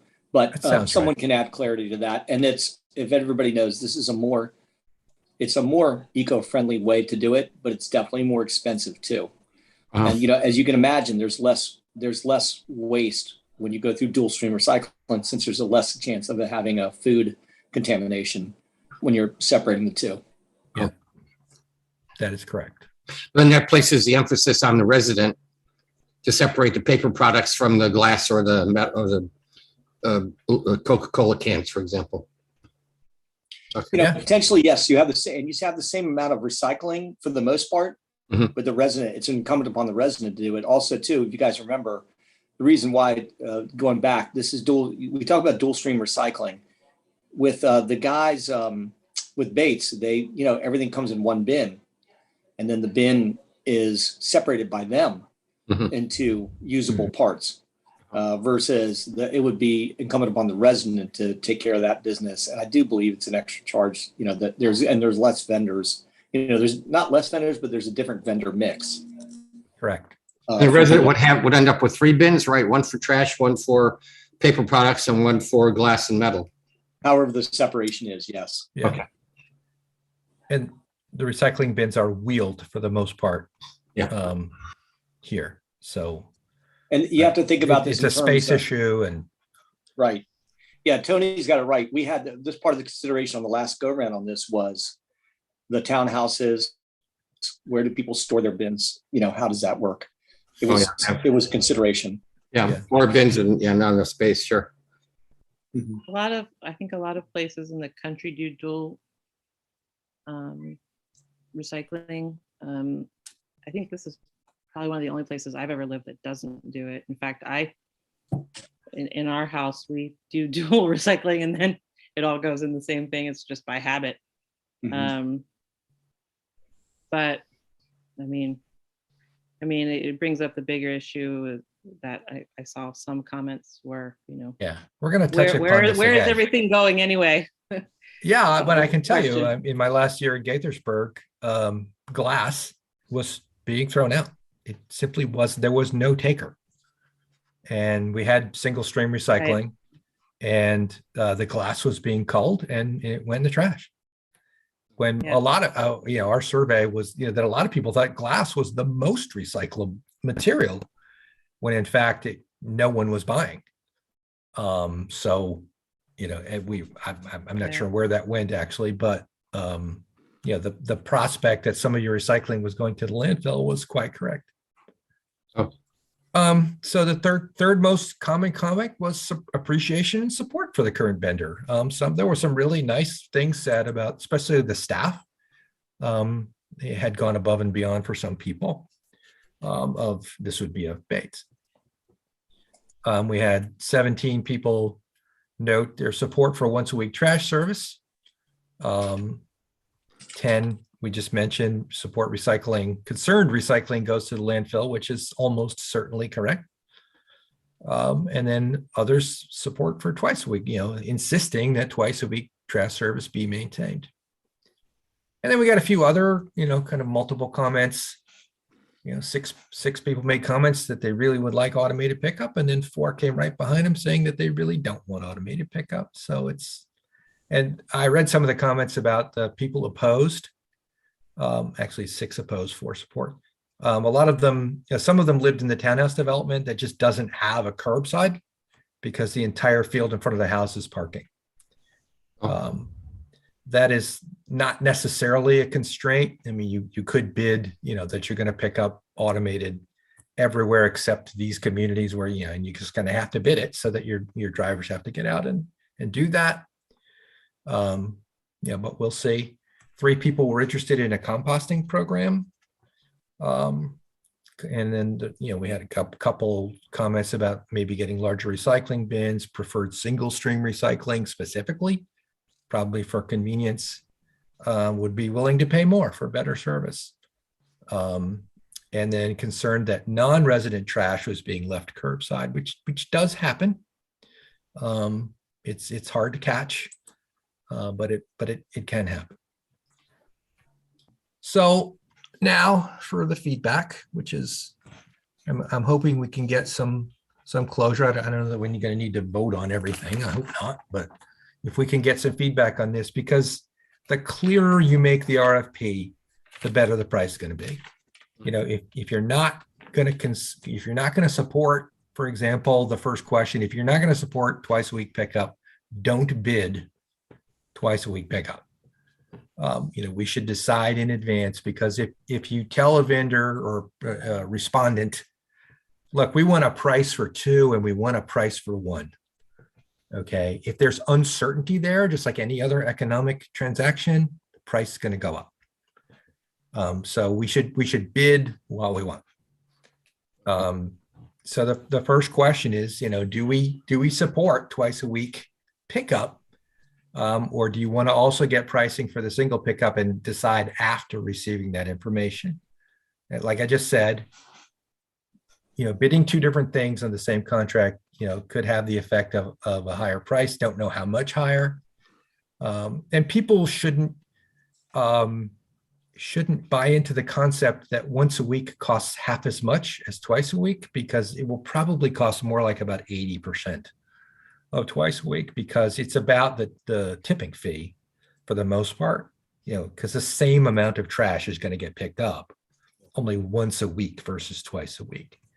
So really, you know, you're talking about, you know, are you willing to undertake, you know, for example, an educational program and trying to help people reduce the amount of waste? Or, you know, as Jim's pointed out, this was just barely something that people wanted to consider. You know, I think it is one of those service level things that's unique to Poolesville. So, you know, I don't know what the appetite is for changing it. But we should know, you know, going in what you guys want us to do. Well, question 9 was, there was a slight preference for reducing the cost, and but I think that was, well, I hate to read into, you know, what other people put down on their scorecard, but everybody wants to reduce costs. But I don't know, my 2 cents is, I think I think having the RFP for twice a week is what I would choose. Would it be a huge difference in cost? It's impossible to predict. It's impossible to predict. You guys, here's how I think I'd look at it. And this is how we looked at it before. We just have to make sure that if there was a vendor out there that could offer, that only offered once a week pickup. Remember, these are all routes that are determined by these big companies, right? And I would just want to make sure that we're not shutting ourselves out from a company that could provide great service to us, but they only have the ability to make essentially 2 pickups a week. Some of these may be restricted. So I'd want to make sure that I don't want to make it a, I don't want to make this. Need 1 trash and 1 recycling. One pickup a week, right? Right. 1 trash pickup, 1 recycling pickup a week versus 2 Right. trash and 1 recycling. I just want to make sure that if we do decide to go forward with 2 trash pickups a week, which I'm still definitely in favor of. In fact, back when I did this, we had a show of hands at a pretty busy meeting, and it was almost universal to stick with 2 pickups a week. People in Poolesville like that. But I just want to make sure that we're not going to restrict ourselves in terms of what vendors. What if Bates is the only vendor that's available right now to do 2 pickups a week, in addition to recycling? So this is just a cautionary question to everybody. If you're committed to the twice a week trash pickup, then it's not an issue. That's how the RFP goes out, and we stick with the plan. It's so hard to know what people's thought process is with answering this question too, because I do wonder if people utilize it just because it's there. I don't know the answer to that. Personally, I very rarely put it out twice. But I think a lot of people, you know, are rule followers, and they, you know, the rules are they can put it out twice, and so they do. And, you know, why wouldn't they if it's available to them? But I do wonder how much of a necessity it is. Maybe it is, you know, to a larger amount of the population than I'm thinking it is. But I think if we don't go to one time a week, I mean, we'll see people putting 2 bins out every time versus 1. Oh, you think so? Interesting. I Yeah, do. maybe. And I tell you, if you limit the amount of trash that you can let people do, just like when they shut down the beauty spot, there was a noticeable amount of trash picked up in various places that it wasn't supposed to be. I'm just really cautionary about that. That worries me. But you're right, Carrie. Maybe it could just be re-education too. Yeah, I don't know. I I feel don't like, know what the answer I think is. I'm agreeing with you, Jim, that we shouldn't eliminate anything. I mean, we should hear all the bids. If somebody has a compelling bid for once a week, I'm willing to listen. I guess that's how I feel, but certainly it sounds like twice a week is also something that has to be on the table. Yeah, I would like. to Yeah, but look if we, at both sorry, options. go ahead.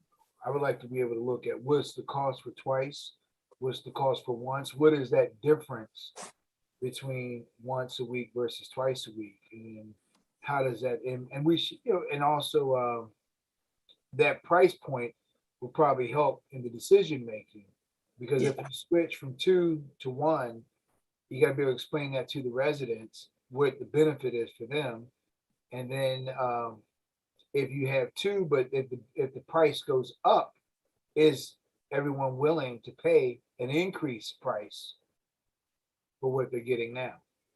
So I think these are things we have to think about. So Yeah, are we actually being limiting if we put on the RFP that we want twice a week? Trash pickup, is that actually limiting us to potential bidders? It could. That's an interesting point, Carrie. I actually didn't think about it in the reverse like that. I mean, I just wonder, do people have do these companies have the ability to be picking up? I mean, it's so unusual. I mean, I've heard you say it's quite a unique situation. There must be a reason for that. Yeah, that's interesting. I mean, classically, if you get a big contract, and I'm not saying Poolesville is a big contract, you would bid based on, the cost of you hiring new people, buying some new trucks, et cetera, et cetera. But right now, that's really hard to do. Right.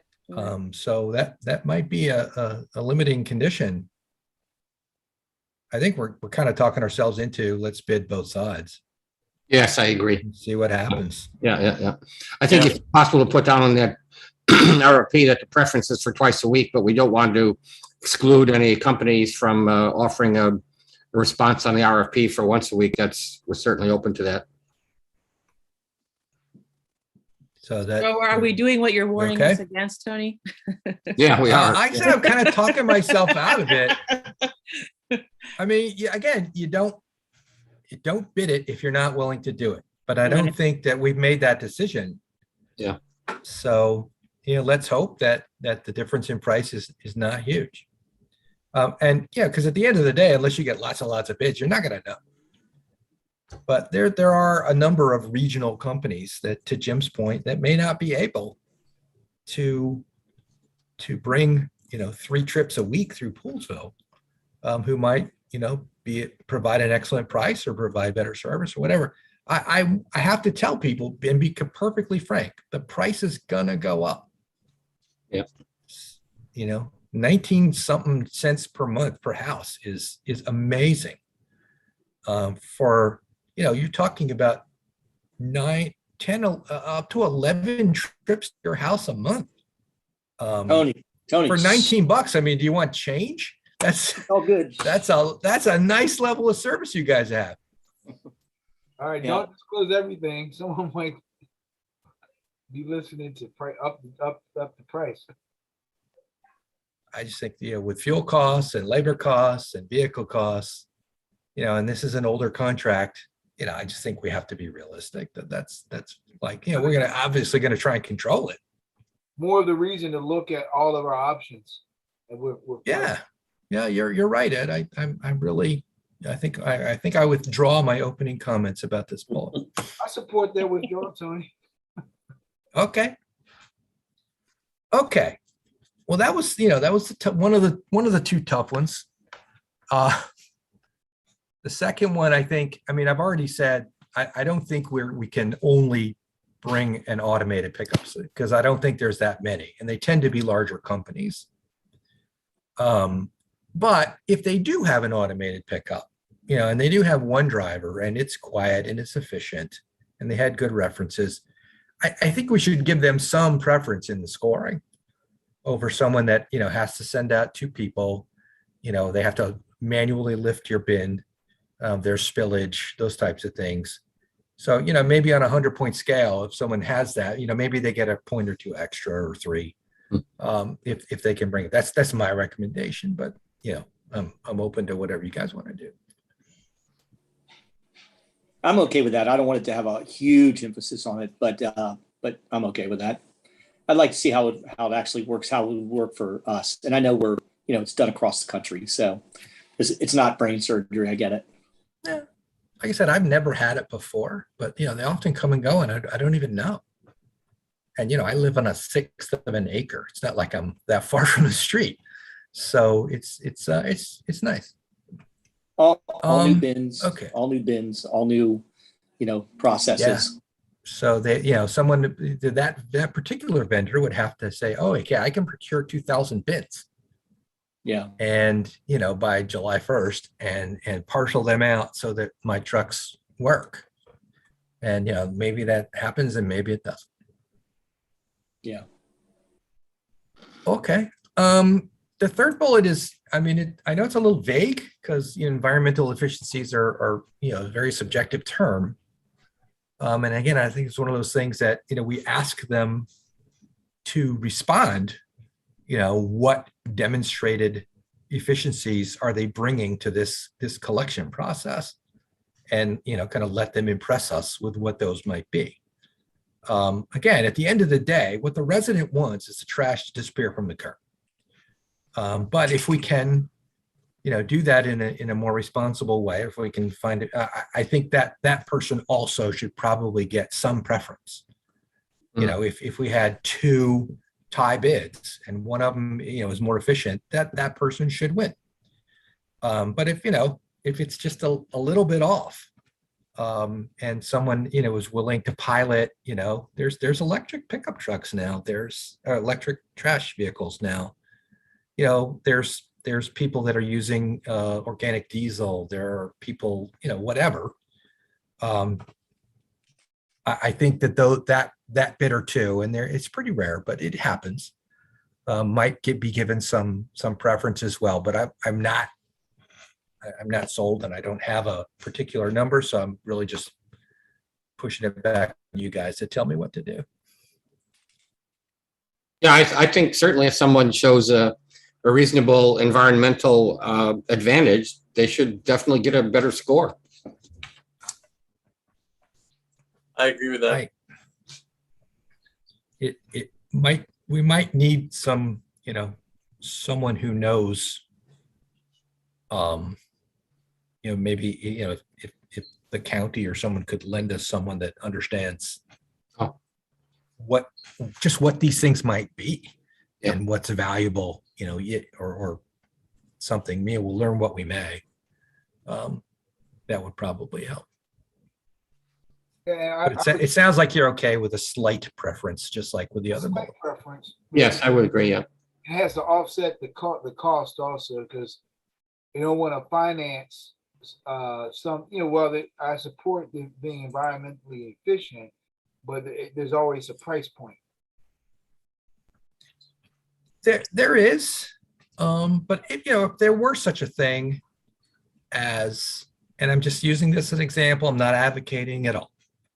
If there were such a thing as a fleet of electric trash and recycling trucks, and the public saw them cruising around Poolesville twice a week, I really think that emphasizes your brand here. Recycling's a big deal in Poolesville, and a lot of people would be willing to pay to say, my trash and recycling's picked up in that fashion. I think everything's connected to your brand. And, so to say that it has to pay for itself, I don't know, you might see something that interests you. Right. So to Tony, what I said earlier, is just really looking at all the options with some dollars next to it. Yeah, absolutely, Ed. Yeah, Absolutely. Probably one of those environmental efficiencies is once a week trash pickup. Yeah, that's true too. Yeah, and maybe even dual stream. Speaking of dual stream, is there a willingness to return to it? You know, you have people commenting that they like it and people commenting that they don't. Mhm. Is it even doable? I mean, is there room in the average, Poolesville residents to make this happen? That's a big deal. I think Jim mentioned that going from single stream to dual stream is a lot of work for the vendor. And a good bit of work for the resident, though, if the resident doesn't want to do it, they're probably just going to end up, throwing one side of that stream out. Oh. Either the paper side or the metal side. Defeats the purpose. Yeah, it does. But this is a question about how do you want to bid this? So, and this is a tricky question. And it will eliminate some vendors. Some vendors will not do. It will. So is this another thing that we can say, single or dual stream in the RFP, or is that just murky the waters further? You really need to pick. Oh. We need to pick one or the other, I think. I'd be in favor of staying like we have. I know it's not as efficient, but I think through education and making sure that our residents know that food contamination, it definitely affects recycling, that they need to be hold forth as best they can, and that will result in potentially eliminating the negative feedback of single stream.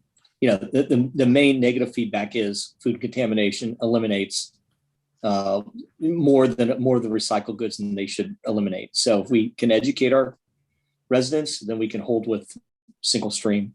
That's what I'd like to see us do. But I'm open to suggestion. Tony, just help me understand what I'm hearing is that if we went with dual stream, we'll probably eliminate potential vendors. I believe that's correct. Yes. It was that way the last time we did it, Ed. Not saying that that's how it is 5 years later. So what I'm thinking about too is that with the size of Poolesville, we might not really want to eliminate potential vendors. And so I would be more in favor to stay with what we have and then focus more on the educational aspect. So we're not limited to a smaller group of vendors. Yeah, I think that educational piece would include, utilizing plastics a whole lot less, and encouraging things like composting. I mean, back to that issue, I don't know if that's something that we want to even throw in the RFP. It wasn't a question that we asked this time around, but It was not. Composting is tricky. We rolled out a pilot program in Gaithersburg, but you brought the composting to stations, which became quite popular. But there are also private services that will pick up composting from private residences as well for $20 or $25 a month, something like that, which would allow individual residences that really wanted to do it to be able to do it without kind of forcing the whole block to do it. But it's definitely been an interesting new addition to the trash and recycling world. The composting was much more popular in Gaithersburg than I expected it was going to be. But it's messy and it's smelly and it's hard to pick up food waste. I was going to say too, I know that might be something where there's a campaign for those who are interested in compost and being able to use that with their gardens and so forth. I remember the library was trying to promote some composting, and they would have like a little starter kit for the composting here in Poolesville. They were doing that a few years ago. And so maybe if we had folks who are interested in composting, being able to do some educational workshops for those who want to do that to get started and show them the basics. Mhm. Agreed. Yeah, we did. It's very possible and could be, with education, could be a nice component of reducing our waste in town. That, and as I said, really focusing on food waste not harming the recycling could be dramatic difference makers for us. And using this trash, using this as part of the initiative to a new trash contract could be really helpful.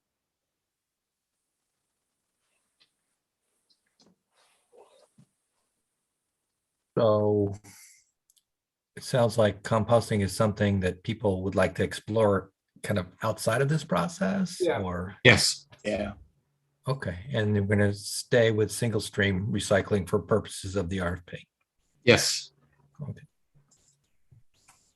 Okay. I kind of mentioned this before.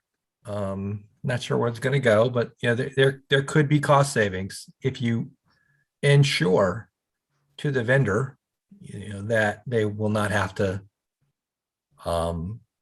pick up loose trash. And since it's the law, that there would be, kind of up to the town for us to remind people not to put up loose trash because it's not going to be picked up. But the most, kind of in your face way to say you can't do it is to not pick it up. So loose trash It's a is little defined as- provocative, I admit, but there could be cost savings. I don't think they'd be enormous, but there could be cost savings resulting from enforcement. And if you get somebody that does single driver, they're just not going to pick up loose trash. It has to be in the bin. So this problem might solve itself just based on the vendor you have. So, this is not a major point. Just kind of taking your temperature on what it is Hey, you Tony, want to communicate. Yep. have we had any feedback from Bates in terms of how often they're picking up loose trash? Probably, I do not know what it is though. I will say some of the comments about how nice Bates has been to them has been about, I've put extra trash out, I put something next to my bin and they picked up and people appreciated that. It didn't, I'm assuming that it wasn't the type of thing that vultures would get into or raccoons or something like that, but I mean, at the end of the day, it shouldn't be in the town's code if it's not going to be something that's important to you. Yep. I mean, if you're going to bid something as allowable under your contract that's against your code, I mean, that's an obvious conflict. Yeah, I don't think we should do that, no. So, I mean, there's kind of three ways. I mean, we can be silent on this, and just kind of maintain the status quo. We can communicate that you're going to have to comply with this to get your trash picked up, or we can just communicate with the vendor. This is how we want to communicate to the resident that doesn't follow the rules. I think if we can save money, I think I can see like if we stand to save money, I can see putting that in the RFP that you have to follow the rules that they do not have to pick up loose trash. Yep, I agree. Wildlife getting into trash is a fairly common complaint now. Yeah. And of course, people are freaked out by the vultures that are around town, but vultures are federally protected species, and there's the less loose trash that's left out, probably the better for a lot of purposes. So Yeah. Okay. It looks better, smells better. It does. You guys, so we can finish this up by saying that I think we got, Tony, you have your specifications. And I think also too that we can use this new contract, whoever it's with, to as a kind of a springboard to educate our residents on just more efficient trash pickup, trash recycling methodology, potentially composting. And Val just sent me a note and said it was a great idea to include sustainable Poolesville in this, and that the sustainable Poolesville and the Poolesville commissioners could work together to help educate our residents and give them more education because they've actually done a really good job, but just to raise the level. Yeah, I appreciate that. I was going to bring this back to our Sustainable Poolesville meeting. Just Yeah, to- good. Yeah, this could all work together. Okay, well, one more bullet. One Let's question go. before you go, Tony. I'm not, I still have one more to get, so. Okay, go I ahead. know nobody wants to talk about it, but it is unusual that your solid waste fee is not on the property tax bill. You know, that is how the actual cost of the service is communicated to the residents generally. I mean, that's how the county does it, Gaithersburg, Rockville. It shows up on your bill. You know, if you're getting full recycling and trash from the county, you're getting billed about $500 a year for once a week pickup and once every other week for recycling, more than double what people are paying in Poolesville. So it is. I mean, my recommendation, of course, is that it go on the tax bill. You know, it will increase, you know, technically the property tax, but you can make a compensating, you know, change to people's other taxes or fees. But you know, it's not necessary. It doesn't have to be done. But you know, I think most residents appreciate the transparency of knowing what they're buying. And you know, you're collecting, you know, the money in a lump sum. I just put it out there because, you know, it's another kind of anomaly here, that this service is not identified individually on the resident's property tax bill because it's a property service. You know, like, you know, the Chesapeake Bay tax or the water protection quality charge or whatever else is on a local tax bill. This isn't, and it would kind of remove it from your general fund stream, you know, for what you're charging your property tax rate for now. And you could change it. Again, you don't have to, but you know, it's how most municipalities and counties handle it. I could be wrong, and I kind of want to hear from Jim Brown about this, but I believe there's an advantage to having the cost of the trash pickup baked into the property tax. Is that correct, Jim, or am I? Oh, yeah, I mean, you're, but Jay, you probably can, I'll throw it back over to Jay after you handed it to me, but I think that is that as it's lumped together in property taxes, is that tax deductible for the residents? Is that one of the reasons why we did it that way back in the day? That's what the thought was back in the day, was that you can deduct your property tax on there. And so this would be part of the property tax bill is what Tony's talking about. On the bill, but it's not a tax, it's a fee. Okay. The fee that you do. And some places that do this, they create a separate fund for it to account for it. So, you know, there's other considerations that you have to do, because if it's not part of the tax, you just might not be able to throw it into the general fund. You may have to account for it and do trash separately. So you have to think about that as well. Okay. So Yeah. And the other thing is, you know, you have pretty wildly varying levels of income. You have people, if it's attached to a property tax bill, then everyone's paying the bill. If it's attached to, there are people in Poolesville who aren't paying any property tax or have such a small amount of income tax that they're effectively getting free trash pickup and everyone else is paying for it because they're not paying any taxes. And you can say, well, those are, you know, people of limited means or they're seniors or something like that. But at the end of the day, you know, they're getting a free service that if it was on the tax bill, they would not be getting. Yeah, this bothers me a little bit, Tony, and I get the reason why you're saying it's also disabled American veterans don't pay that tax. Fully disabled American veterans don't pay that tax. I think it's just looking for a little bit of trouble where we don't need it.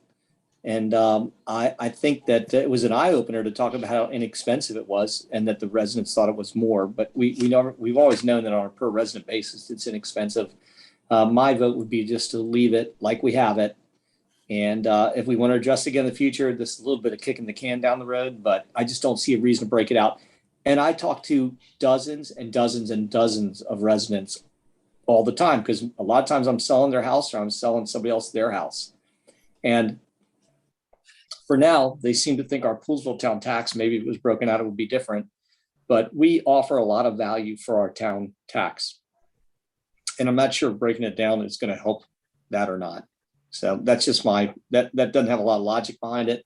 But I can just tell you that people don't have it. They don't have an issue with our town taxes.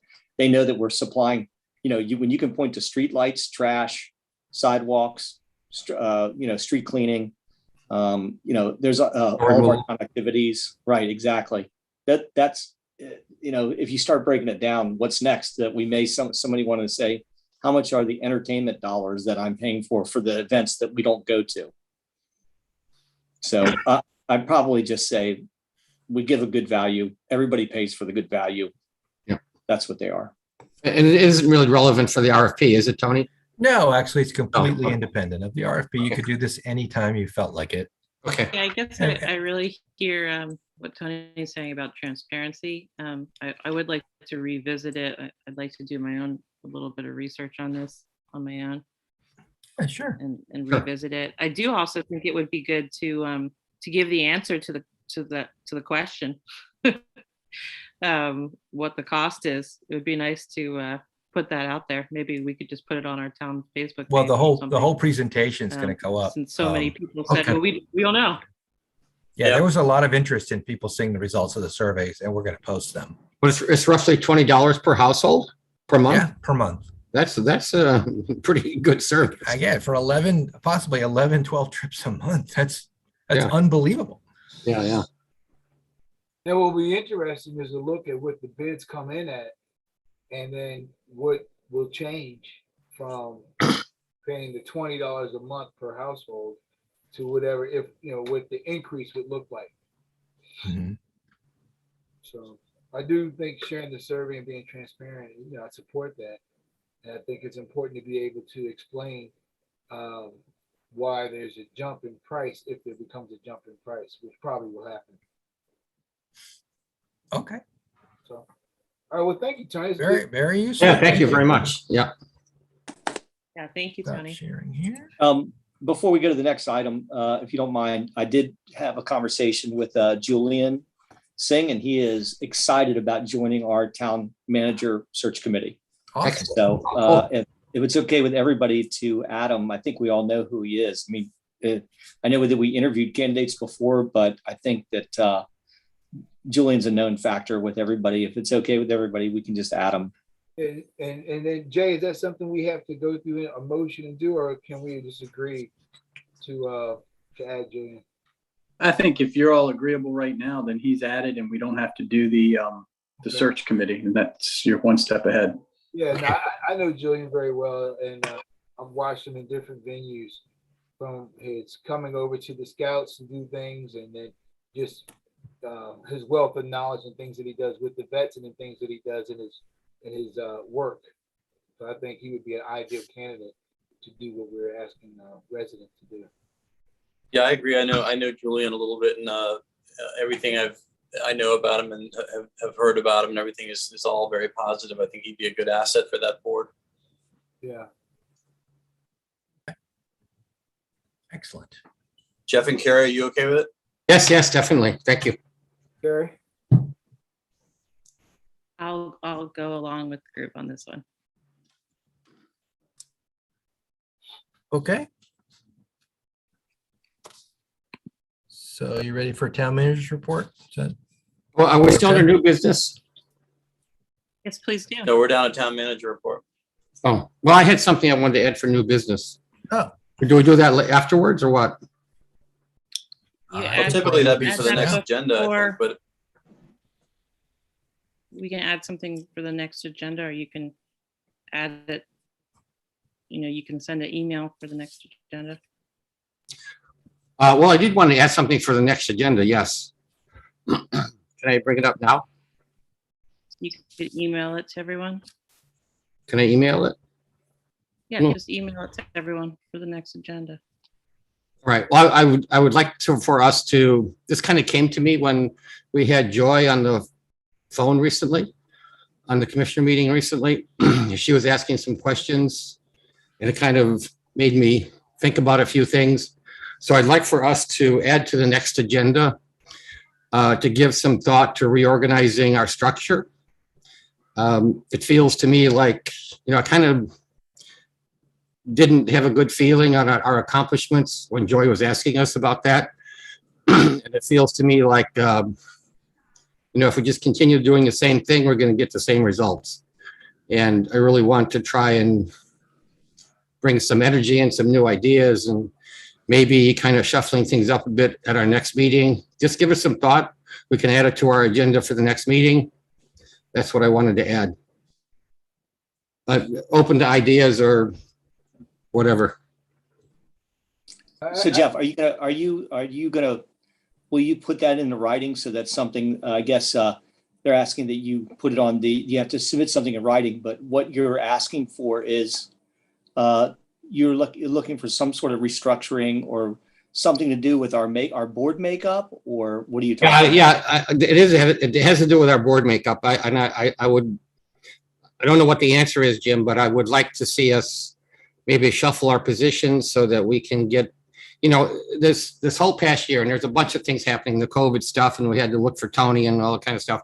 So there was a bunch of roadblocks in our way. But when Joy said, what are your accomplishments for the last year?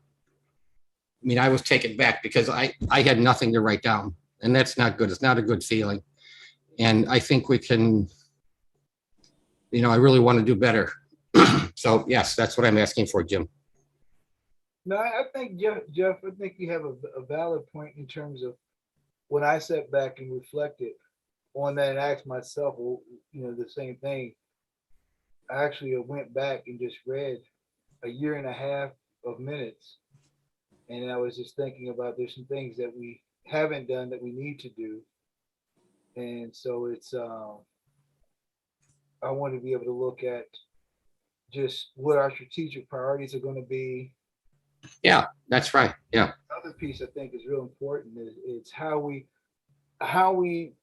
do the follow-up on just like the public comments and making sure that that information is out. I remember, I think it was when Kate had mentioned she came on, and she had made a good point, was that even though one person might ask a question, other people might be interested in the response. The answer. They might not have the time to get on, and they might be watching the rerun of a commissioners meeting, but we have to look at how and we had talked about it, how we would just share those responses. So I think that's something to revisit. I would very much like to just look at how are we going to work this year differently than we did last year to make sure that we are working together as a team to improve how we do our work as commissioners. And then maybe perhaps we can talk about what does a matrix look like and I'm looking at even myself, how would I evaluate my first year of being a commissioner, being new to all of it? What is that matrix to say, okay, did Ed do a good job? Did he not do a good job? Did I drop the ball? Where did I drop the ball? Those kinds of things. I think it's important to be able to set those priorities, and even if we have obstacles that we run into, not lose sight of the other things that need to happen, and to look at how do we continue to strengthen a climate for the staff. So I think those things are important. Yeah, Ed, you're absolutely right. You expressed how I feel better than I did. One last point I want to make real quick, and I hope we get the new town manager thing. Well, I think Tony was the best selection we could have made. Things didn't work out. Okay, that's the way it went. And for the next town manager, if it's a he or a she or whatever it might be, we really need to set that person up for success for hopefully a long shot term, a long term. But we really need to get that person just set up for success. And if Tony's going to update that job description to really reflect what the job is, and I think we had some gaps in there before, that's kind of on us, but now we can get it better. And I think that's a top priority for me, because we need to get the strategic stuff going. We haven't done that in a year, and that's I think that's what we should have been doing, right? But now I know a lot of things, of bumps in the road have come along the way, so. And 20% of it is completely on me, absolutely, and I take my 20% responsibility for having done very little. Okay, well, thanks. We'll add it for the next agenda. Please give it some thought. Okay, Jeff, and when you write that down, we could use a working title.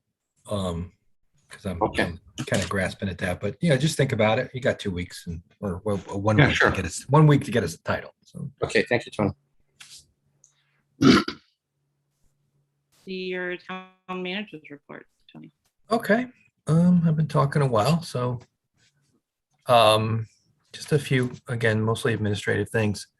I think Jim and possibly Ed had mentioned fair access and kind of launching into something of a spring campaign on a number of issues, the high school and the ferry, chief among them. The funding allocated to Foundry, the public relations firm that the town uses for those purposes, is already expended.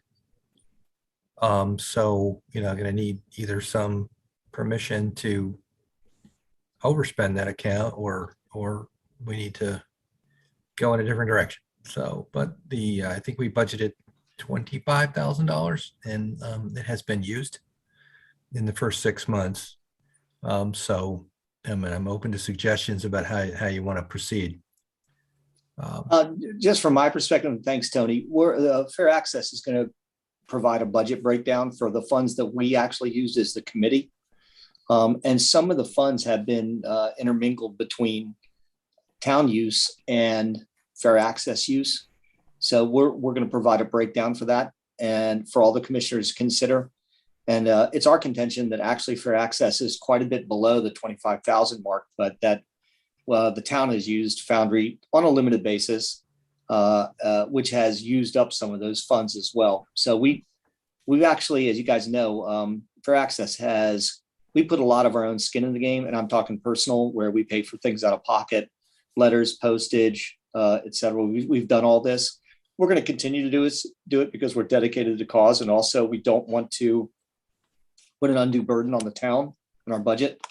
So I'd ask that, Tony, and I appreciate you bringing it up, that we defer any action on that for now for this meeting, and we'll provide this breakdown to all of the town commissioners. And yes, the Foundry budget line item is going to have to be increased for the rest of this year. We're going to have to allocate some funds to it, but we're going to come back and tell you what we need, and we'll also give you the breakdown for what the town's used, and then we'll go from there.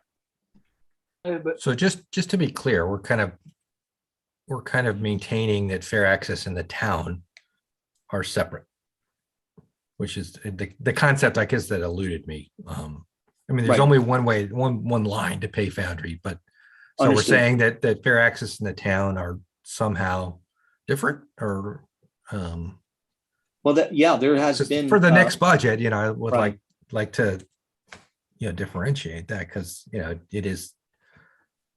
I don't want to say it's unusual, because plenty of towns have outside consulting, but Yeah, more than fair to explore that and to have it be better, more transparency for what Fair Access has ordered from Foundry versus what the town has ordered from Foundry.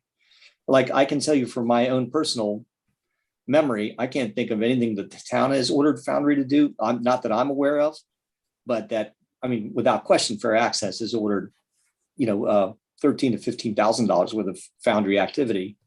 And I would want to make sure that we have it can still all be the town's account, but we can have some delineation between the two. And we should have some delineation between the two. And on top of all that, yes, there will be some more funds needed. Are there any unpaid invoices, Tony? no, I believe that's through the December billing. It comes in mid-month, I believe. Okay, we're not holding anything back from them. No, Yeah. people do the work. You have to pay them. Yeah, no, I believe in that, yeah. Tony, Go ahead. Tony, is there anything that's coming up that we don't have adequate funding allocation for Foundry? That's coming up from. I just wrote down that Jim and you had mentioned some activities for the spring. Right. I think someone used the term spring campaign, maybe the last meeting or something like that.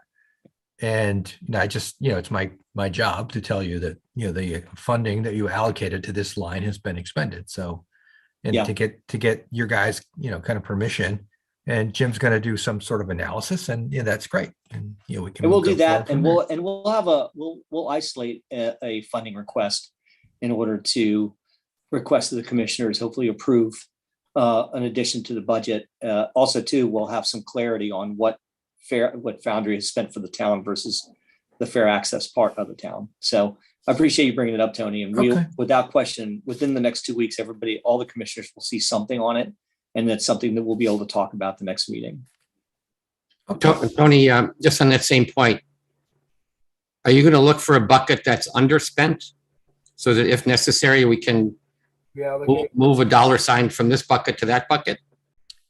I can try. There are not a lot of buckets like that. Right, but we don't invent money. Most of your, no, but I mean, obviously most of your budget is personnel. Obviously we need to talk about personnel sooner rather than later. Yeah. So if there are any unspent funds in personnel, they may have to get reallocated. But other kind of operating, there may be lines that are underspent for the moment, repair and maintenance. I can tell you repair and maintenance of water system is already substantially over budget. Yeah. Because it's an older system and it needs What I mean, repair, and you can't defer that to the next budget. But yeah, I can look, absolutely. Okay. And see where we can get with that. Yeah, thank you. Well, I guess that's, going to have to happen one way or the other, right? Yeah, and again, it depends on the scale of what Jimmy Yeah. had come up with about Yeah. what's needed. It's not enormous, probably, I'm guessing.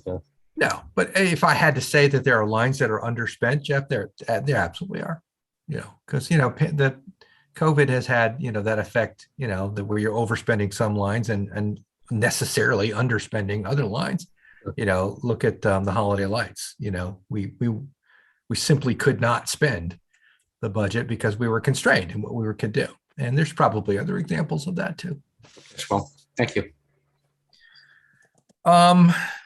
And potentially we're over in revenue. So, we can see about that too. That rarely happens. Well, I mean, the real estate market's been good. I mean, at some point, True. that's going to accrue to us. So we'll see. And income tax and, not tax duplication in the short term, but hopefully in the long term. Yeah. Second item was, I did have the chance to talk to the parties that submitted an offer for the thrift shop. And I think we're more on the same page now that there's a good bit of due diligence that needs to be done. They concur that the items that I described, and I really just paraphrase what Jay and John had told me previously, needs to be done on the site. And they concurred that those things need to get done, and they'll take a little bit of time. And then only after that can we undertake a process of surplusing and determining how best to dispose of the property if we decide to dispose of the property. So it was good conversation, and I think people kind of understand each other a little better right now.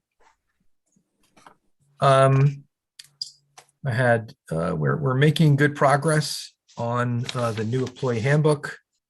I had I think a 2+ hour conference call last week with a consultant in Texas. We're closing in on a second draft. There probably will be multiple drafts, but there are some policy decisions that will have to be made when we bring the draft handbook to you, about employee benefits, about those types of things, where there simply is no policy now.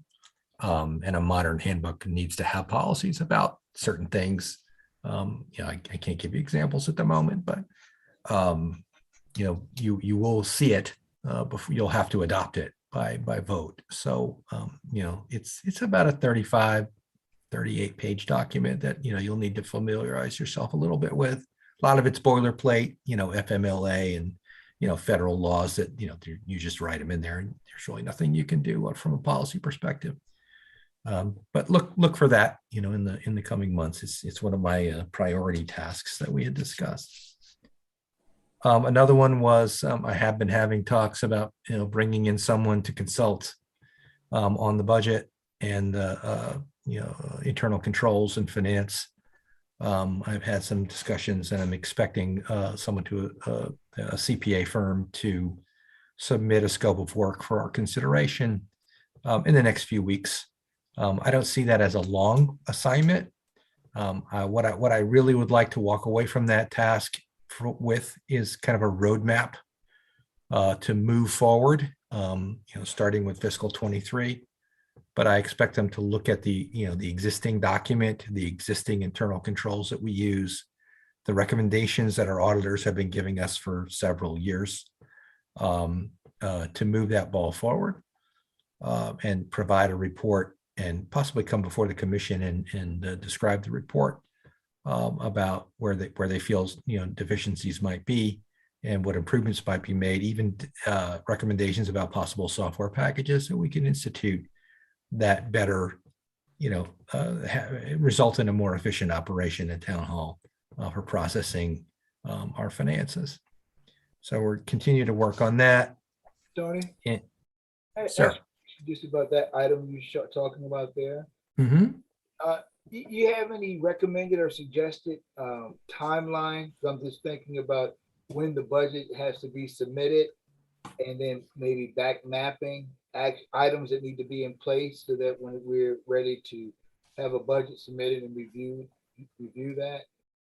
The budget for next year is going to come to you probably in essentially the exact same form it came to you this year. It's really too late to try and change that particular document. Okay. That's why I think that this consultant needs to provide us with a roadmap to move forward, because you have advertising deadlines, in April and May to advertise the budget, to get your constant yield set, to get the ads for the the draft budget for public hearings, those types of things. It's really too late to affect that. I'm talking about how we account for The accounting process, the accounting system. moving to accrual-based accounting, generally accepted accounting principles, which we just have not used. Okay. And we don't really have the horsepower in-house to do it. So I'm hoping that a consultant can give us a roadmap that says, here are the specific steps that you can take to fix some of these gaps.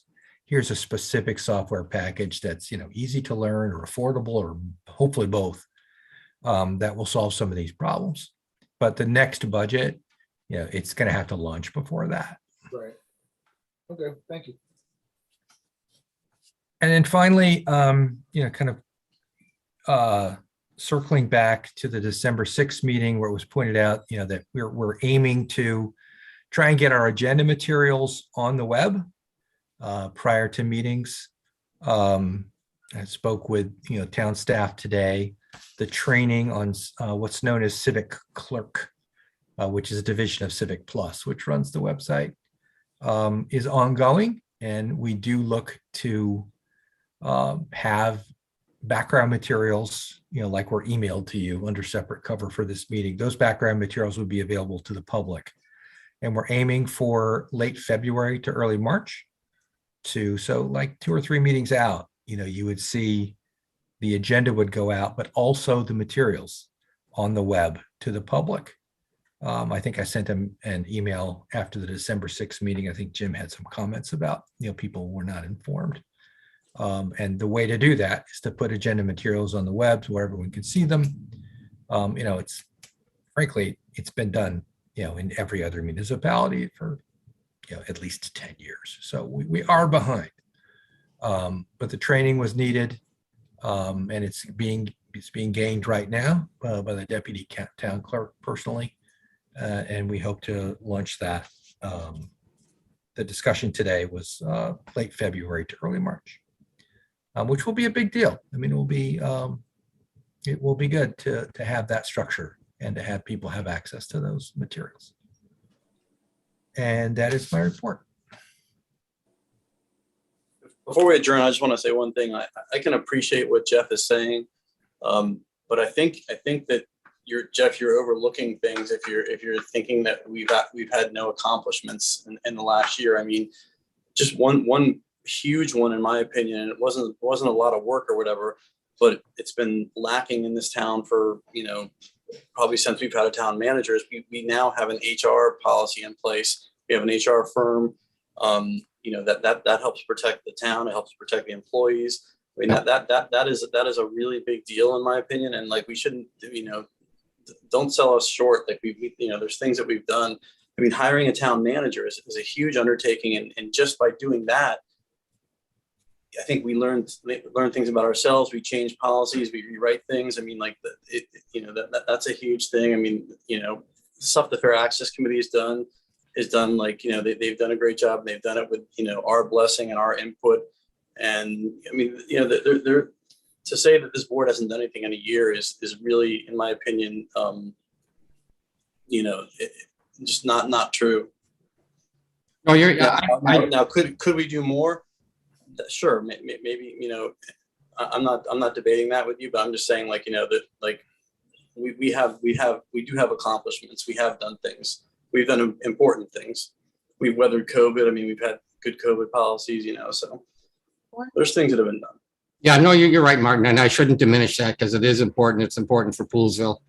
And yeah, the HR firm, we all kind of contributed to getting those folks on board. So yeah, I don't want to diminish that at all, Martin. And you're correct in that. Maybe we could do, not to add more meetings to our lives, but, it's a new year. As we're, like Martin said, we went through this process. I think it was a successful process. We got the best man for the job. It's unfortunate that he's leaving us, but we have to respect making the decision that he needs to make for himself. But maybe simultaneously to finding a replacement for him, we can start, for lack of a better term, start having some work sessions where we actually outline what we want to accomplish this year. We can only do what we all vocalize. What are the things that are important to us, and just start having some good old fashioned sessions where we throw out what's important, what are our priorities. Again, not to just like add on more meetings. Maybe they could be integrated into our regular business meetings. Yep.